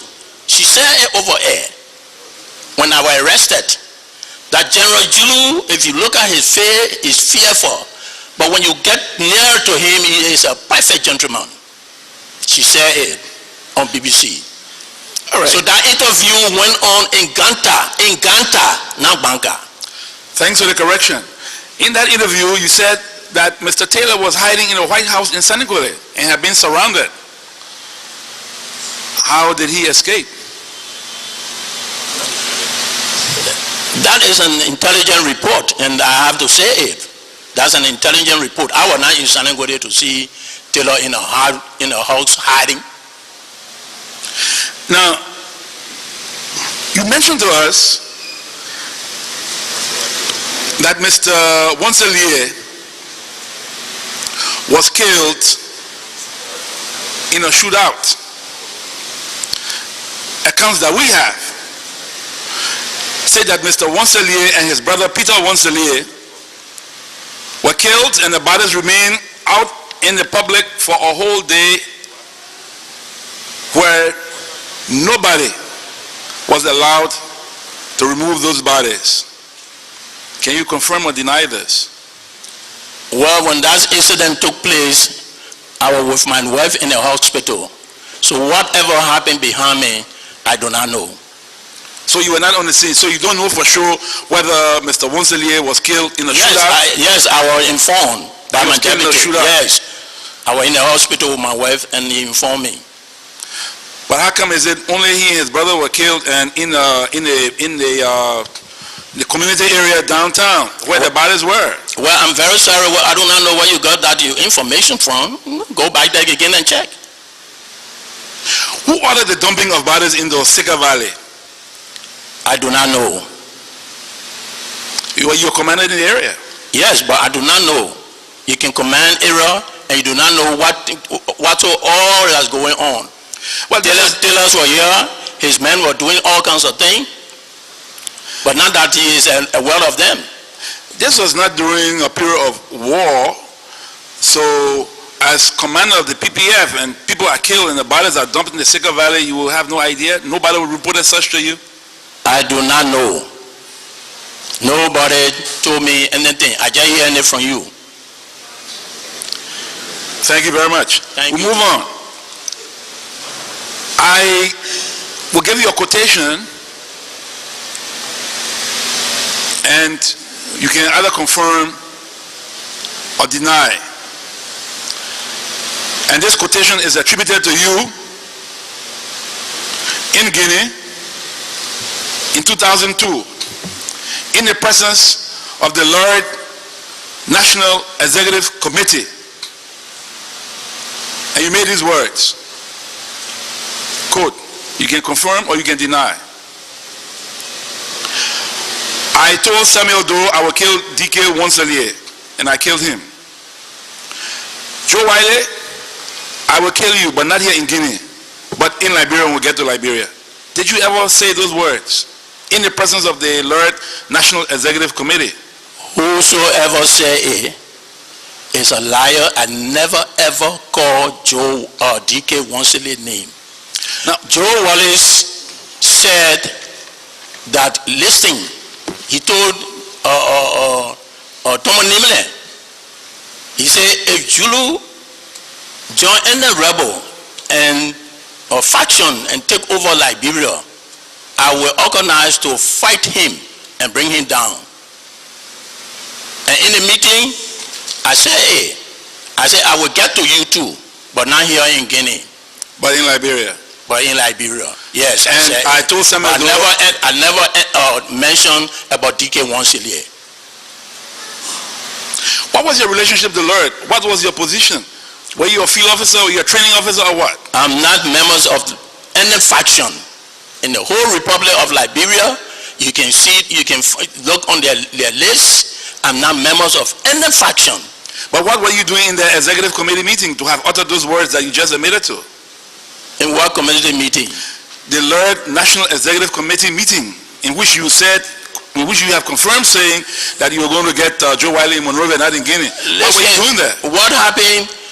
There's an incident that took place, and the president of that country referred to the elders in Zelikole, and they came and called us to a meeting.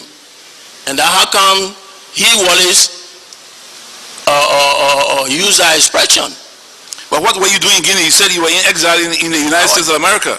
So what were you doing in Guinea, in Masanta or Zelikole at the time with LERD? Remember, I came back 1994.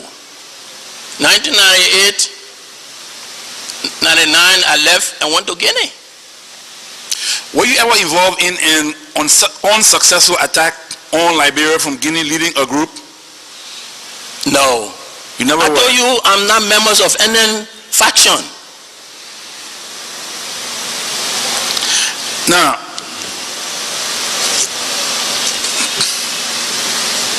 where were you and in what position were you serving? What was your rank at the time of the killing of Van Richards and others in and around Monrovia? Our innkeeper, I heard it. Our innkeeper, Van Richards is my personal friend. The movement at the PPF headquarters, he built it for me. I heard it. Our innkeeper, our name Monrovia. So when did you assume, when were you ordered reinstated into the military? What? When were you ordered reinstated into the military? August 1987. You were ordered reinstated I was reinstated. into the military? Yes. August 1987. Yes. And where were you in 1990 at the time Mr. Van Richards was killed? Were you in Yeke by the time? 1990? Yeah.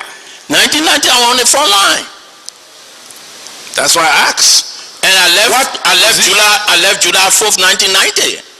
To Sierra from Sierra Leone to the United States. Mr. Van Richards was killed before July 1990. I don't remember the month, but he must have been killed between May and June or July 1990. Well, I do not know when he was killed, but he was my personal friend. Now, as a top military officer, were you a member of the Council of 11? Council of why 11? The Council of 11 wise men associated with former President Doe, of his kinsmen, his tribal men, Council of 11. Were you a member of that Council of 11? No. Do you know any others who were members of that council? I do not know. I'm not members of the 11. How do I know who a member? And are you saying on the oath that you are not a member? Honor my righteous God that I'm serving. I do not know. I will not lie.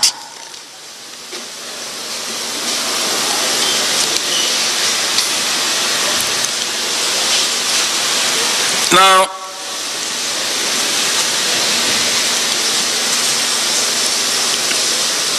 in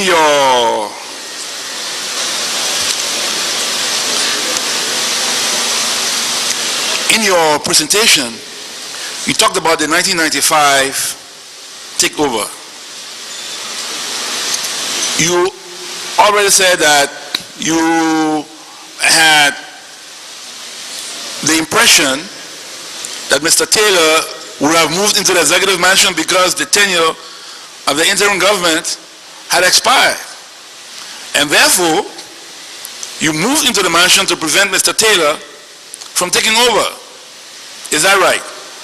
Not 1995. I told you 1994. Thanks to the correction, 1994. Yes. You moved in to prevent Mr. Taylor from taking over. I think that questions were asked and I answer it.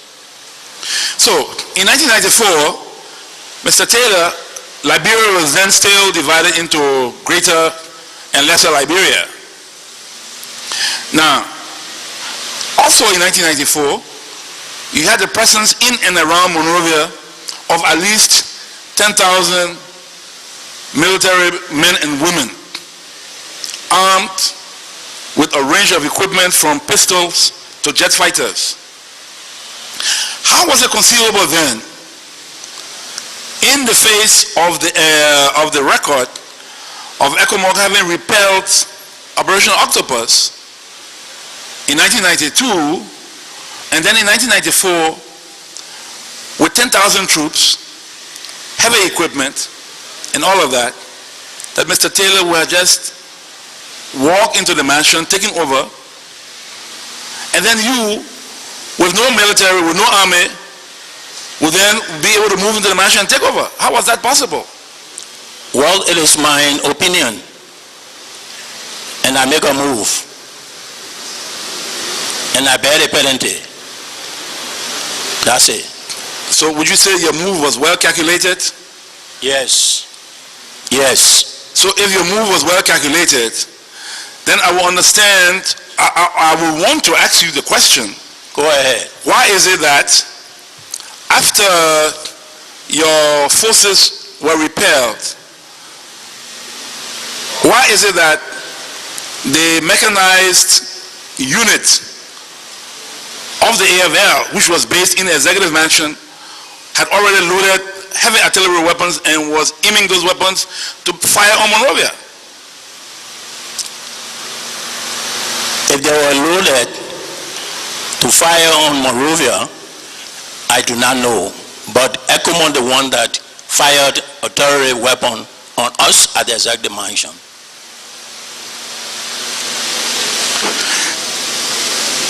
So, are you saying that there were things happening around you in your takeover that you were not aware of? My taking over, there was no soldiers around there. I told you, I told the chairman, and I explained it to him, and that's it.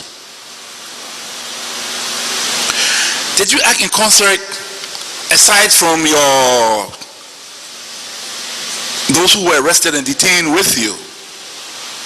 Did you act in concert with others? Was it part of a larger plan for the AFL to return to power? Was it part of a larger plan? Were you supported in your plan?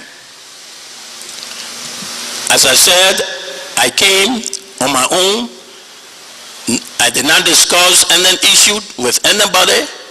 Those that were arrested, they were arrested for nothing, and they were innocent. And during the investigation, I had expressed that I, Charge Julu Senior, should be responsible, and not the guys. Point. So, were you harboring political ambitions? Did you have a wish to become president of the Republic of Liberia? No man in this world would say that I must remain on the mat. Everybody fighting to get on the mattress. So therefore, if God agreed, I would be. If God doesn't, I will not force it. And if you had a dream tonight that God says that you should move again, you will move again. Well, I think I will pray for you to have that dream and can't tell me it.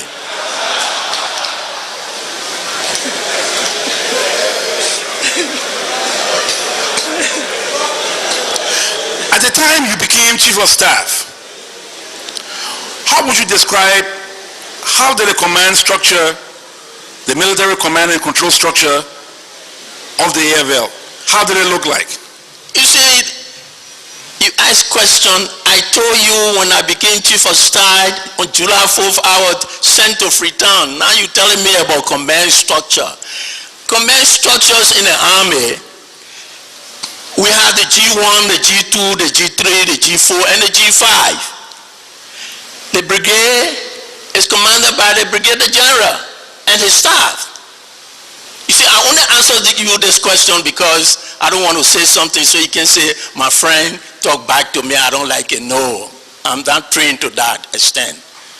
But I told you in the war, I was promoted as Chief of Staff, and later on, I was sent to Freetown. Then you're telling me about command structure.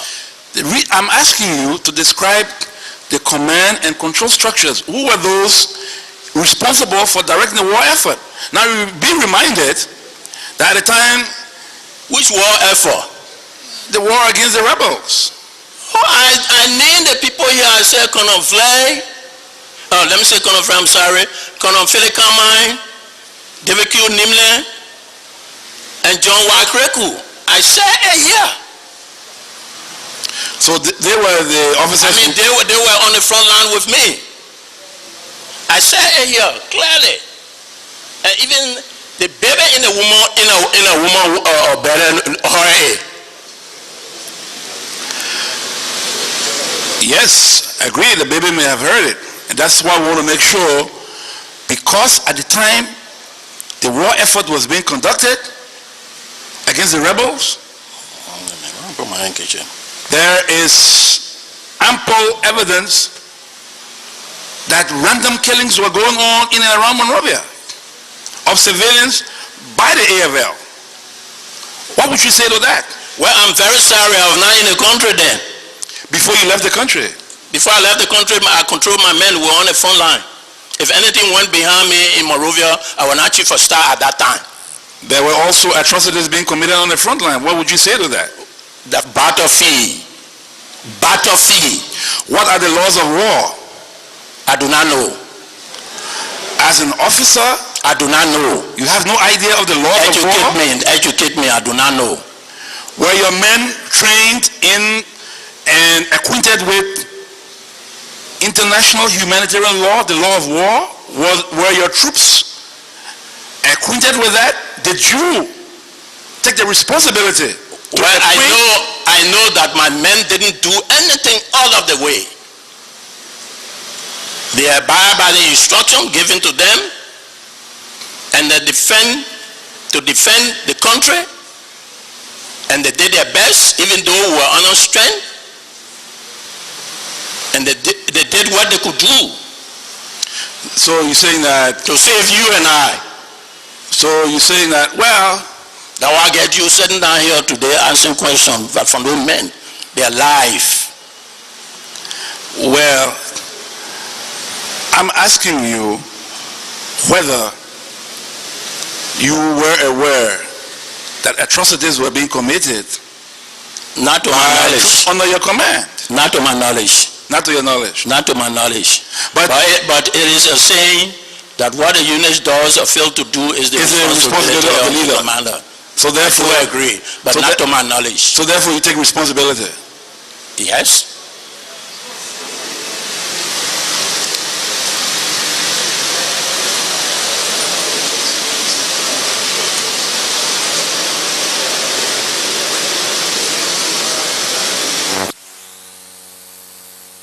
Now, I go back.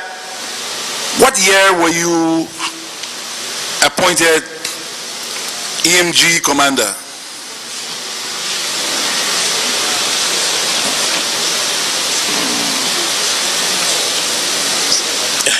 I think I stay here. You were appointed EMG commander in 1987. And you ask the question again, I answer it, you bring back the same question again. Sometimes we repeat questions to make sure that your answers they are correct. Will tally with the previous answers you gave. You took a law school, you went to law school? Never been a lawyer, never will. Have no intention of being. But you were Executive Mansion Guard Battalion Commander in 1987, thereabout. According to 1987. Correct.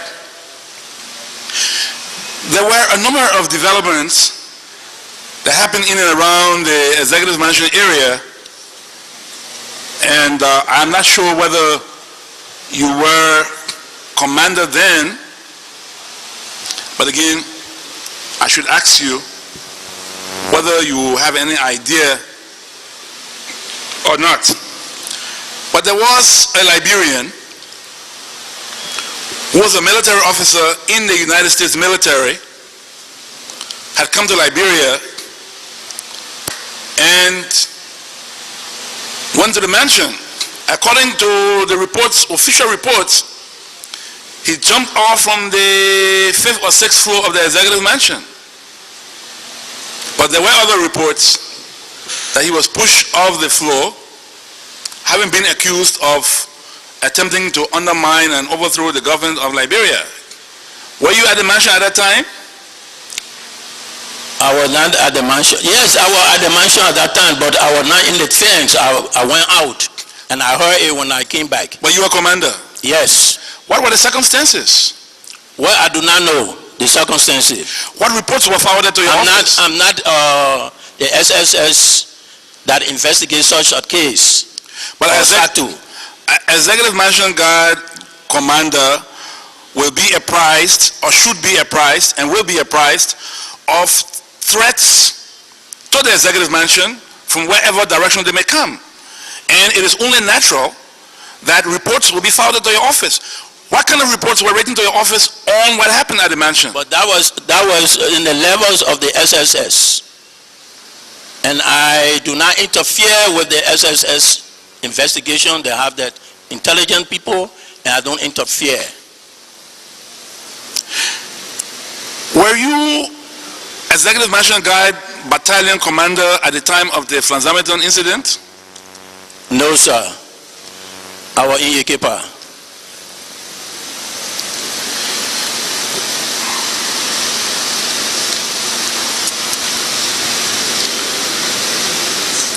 Now, you mentioned in your statement that you have been falsely accused of being responsible for the deaths of some children. What is the story to this? Well, I continue to say, and I said it in my statement, that when I took over Ganta, there were only domestic animals that you could find. Civilians and foreigners alike have fled from the city. So, how come I will put children in 300 children, bring them in Monrovia and dug a mass grave and bury them? Or they say again, I dumped them in a war, all that has lied, just to tarnish my reputation. But God and above, the oath that I took, if I put dog in a war or kill any dog, government destroyed me. Do you recall that in 1990, in the same April, you mentioned that a Red Cross team went to Ganta in search of the children and went to your headquarters? No, I never ever say it. Don't ask questions that is not what I'm saying. No. I told you that Elizabeth Brown visited me in Ganta when she was on her way to Ivory Coast, not Red Cross. Do you recall that a Red Cross team in April 1990 went to Ganta with a truck in search of those children and went to your headquarters, and the truck driver and one person was asked to go to where the children were reported and the rest were ordered to remain at your headquarters? Do you recall that? No. You do not recall? No. Okay, thank you very much. Thank you.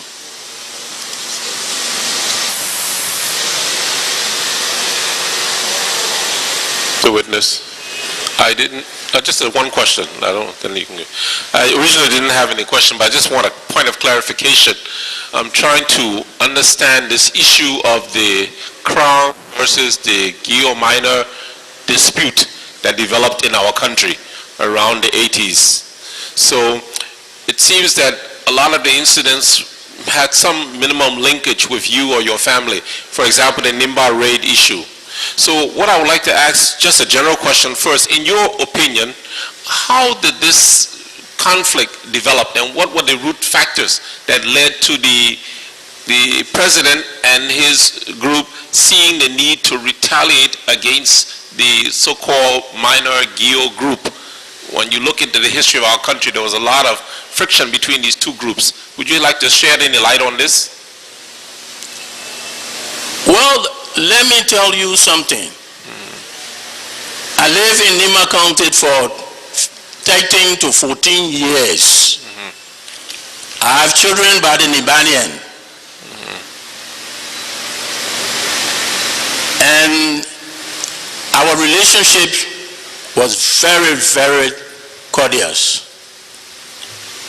So if there is anything that happened between the Giu, the Mano, and the Grand Jiden, I pray to God that we will reconcile. Okay, so in essence, you have nothing to add to the factor. I mean, with regards to the reality, were there issues? I heard that there were many issues where the Nimbadians, in a sense, felt attacked by the Crowns, and then the Crowns also felt attacked by the Nimbadians. So, did you see that in any of your experience as a military leader? Read the book of Prince Y. Johnson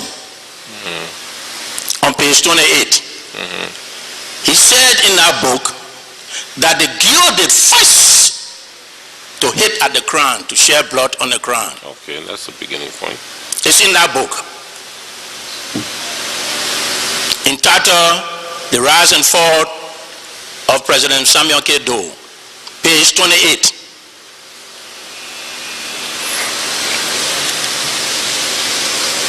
And you agree with that in essence? That's why he said that his opinion. No, that's why he said, and I do agree. I mean, what do I say? I will say no. That's what he published. Okay, so you agree with that. Thank you. Okay, the next thing is, there's this particular individual whose name I see a lot and I'm trying to understand. One man called Mr. Wanzale. You remember that? Mr. D.K. Wanzale. What happened to him?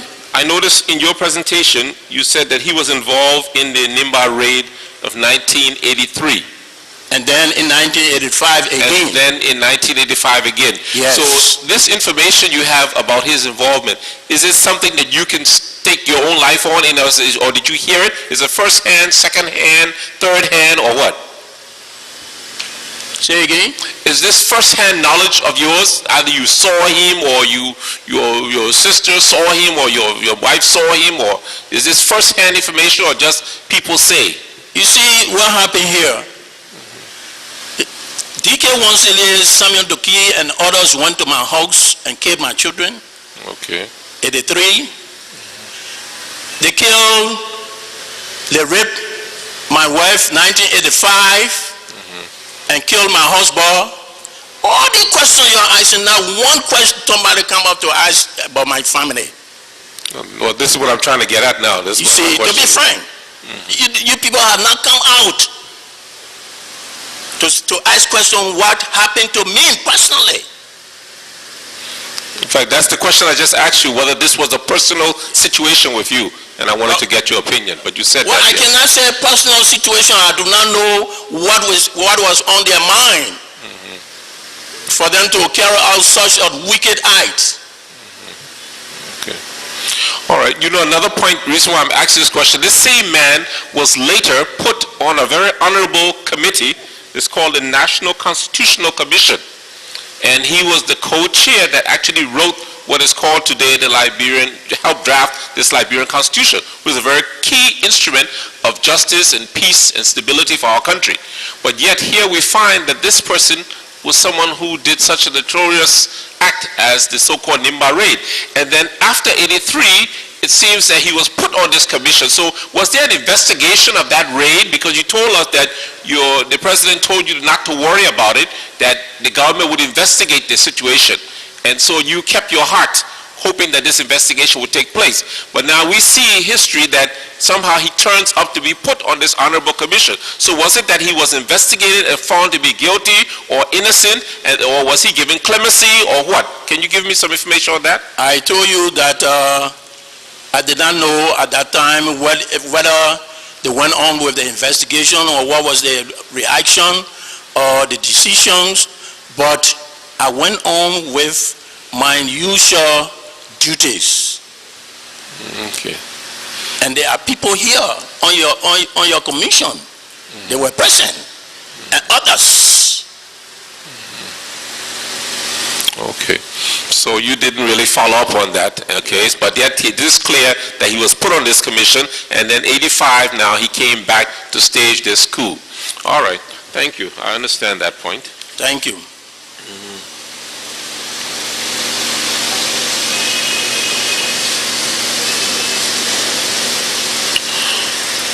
Okay. Thank you very much. Thank you.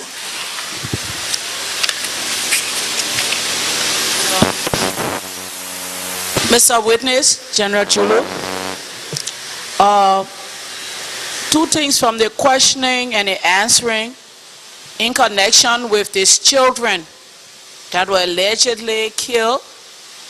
I want to say former fighter Prince Y. Johnson called me up by telephone, and I'm sure he will not deny that, and he told me that if we want to know where the mass grave is for the children, he can take us there. That's what he called me before going to the ECOWAS Parliament. And even since he been in ECOWAS Parliament, he even called me from there. And I gave that information to the TRC. So he said he know where the mass grave, I think he took a row. Yes, and when the TRC is ready, he can take us to that mass grave. So I'm sure that the object of the TRC to bring victims, alleged victims and perpetrators together to get a clear view of what happened. So when he come back, will you be willing for him to take us? Will be both of y'all to go there, let him show that grave, because they're pointing finger to you, and let them give it, because this is what we want. But I just want that information to be given to you that he said it to me. I sure he won't. If he say he didn't say, they're incorrect. Thank you. Another incident that occurred here with Mr. Kidder. I think Kidder is one of the names of the people names that were killed. In the midst is the son of Mr. Kidder, the late Kidder. And when you said you did not do anything but the killing, but at least even when I asked the question, you did give the impression that you gave the order. And he was in the midst just now, and he got up and he walked outside in tears.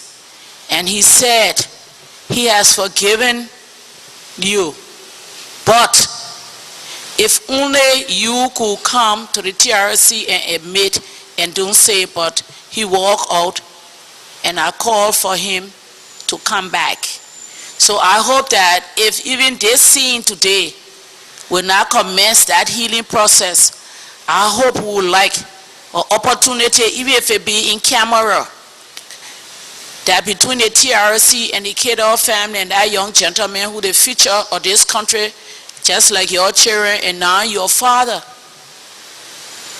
You that said, will be able to bring the both of y'all together. He was here, he got up and you said Taylor who? Kidder, what are they? Kidders? Yeah. Well, I didn't tell Kidder to go to Kidder. I didn't tell Kidder to go to my house 1983. I didn't tell him to go to my house 1985. I didn't send telephone call, neither giving an invitation. Kidder joined Decade once a year, and they went to my house and killed my children and raped my wife, and she died later. Killed my husband. Will he also come out to tell me that he is sorry for what his son did? What his father did. Or what his father did? And so also because of that, you gave the order for his father and once a later them to also they came 83, got rid of my children, so the next time I'm going to put red carpet down and welcome them. So the situation, you don't want it to be okay, thank you. I just want to that notice for you to know about Prince Johnson, about Tupelo. Prince Johnson is a liar, and he has been killing and burying innocent people. God in heaven know that I charge Julu put children in a truck and carry them to Dupo Road and bury and dump them, I'm a government destroyed me in this world and my children. I'm telling you. Why should you lie? People here can attest to it when we're in Ganta. Major Joseph Focusi, he is here now, he can attest to it. Why Prince Johnson should lie? That man possessed demons. Demons of lying, demons of killing human beings, and doing all kinds of things. He possessed demons. He's a liar.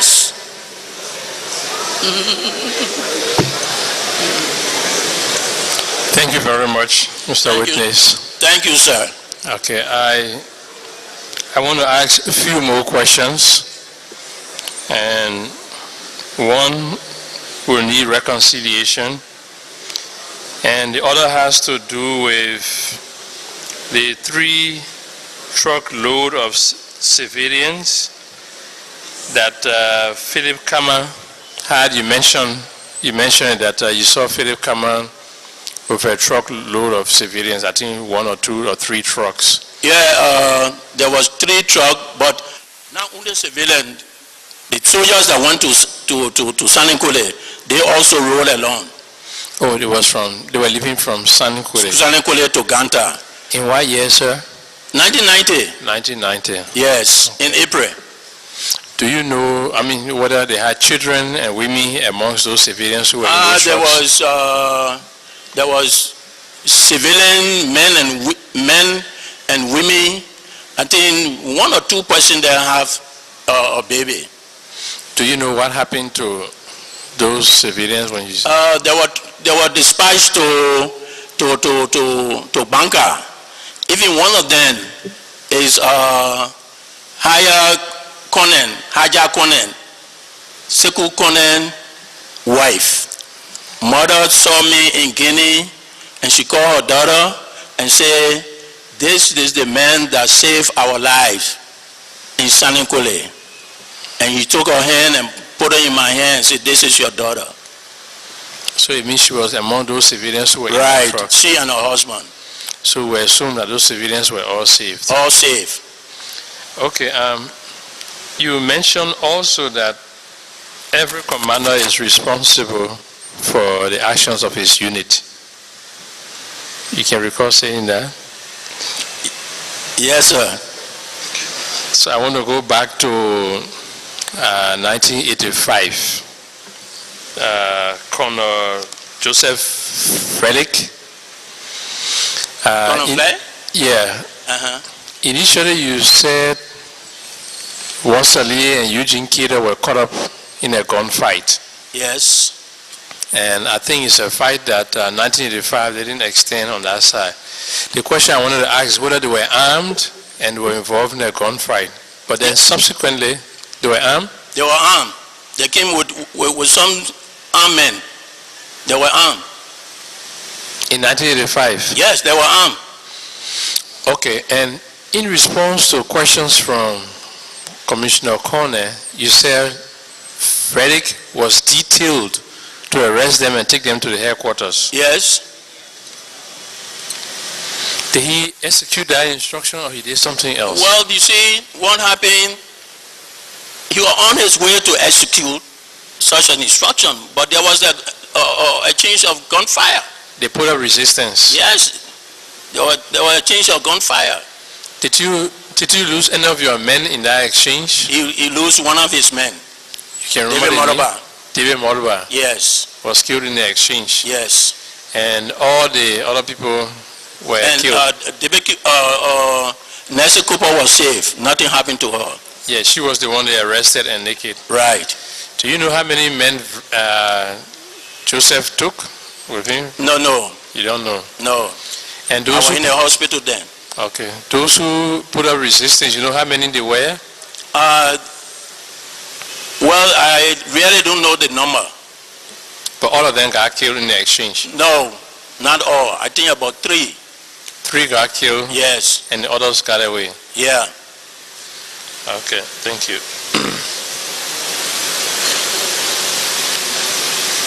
You said while you were out of the country, you were in constant contact by telephone with former President Doe. In the United States. Yeah, from the United States. Yeah.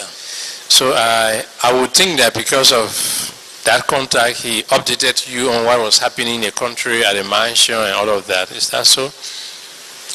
Well, yes, somehow.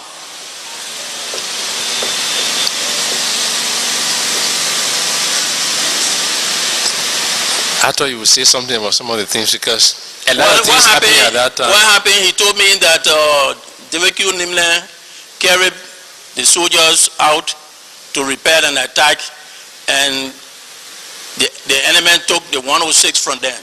So he was calling with DVQ Nimle, he said, when Charles was here, such a thing never happened. Did he tell you he was trying to make peace with Prince Johnson so they can combine to fight Charles Taylor? I never discussed anything pertaining to Prince Johnson. Did he tell you that ECOMOG had come to Liberia and they were waiting to intervene in a conflict? Well, we didn't discuss that. We don't talk long over phone.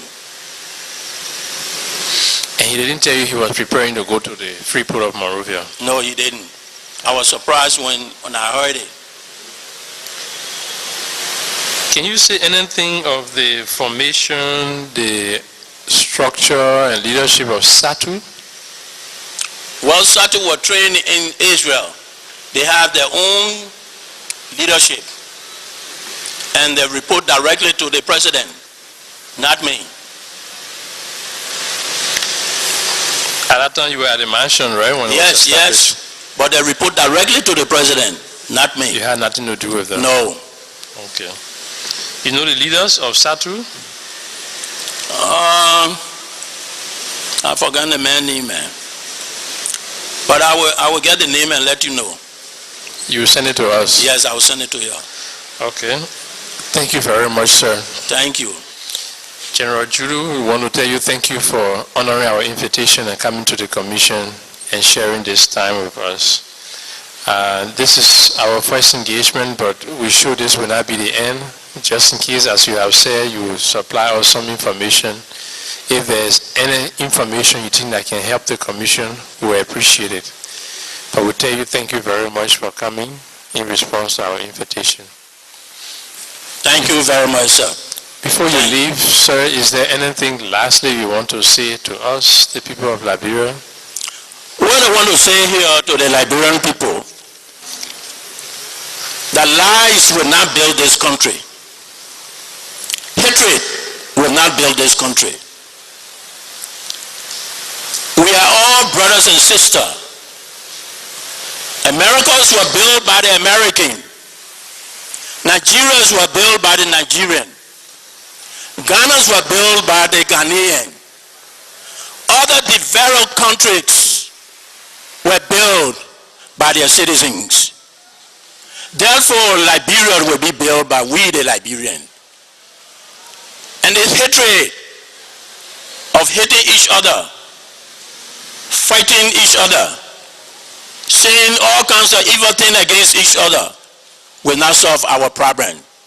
But I know and I have the faith that God, we, the grandchildren, what has happened to us, that Mr. Prince Y. Johnson came here and said, we are living our own with our Almighty God.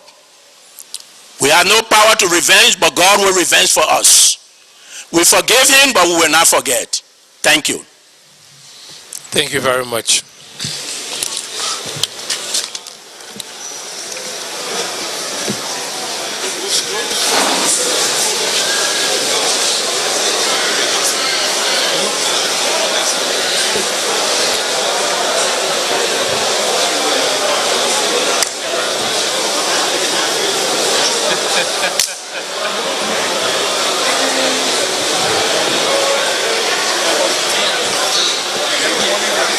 Mr. Hearing Officer, we adjourn till Monday, 10 a.m.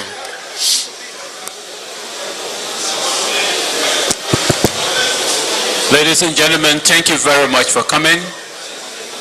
And We are joined today, and we'll be back here Monday at 10 o'clock. Thank you.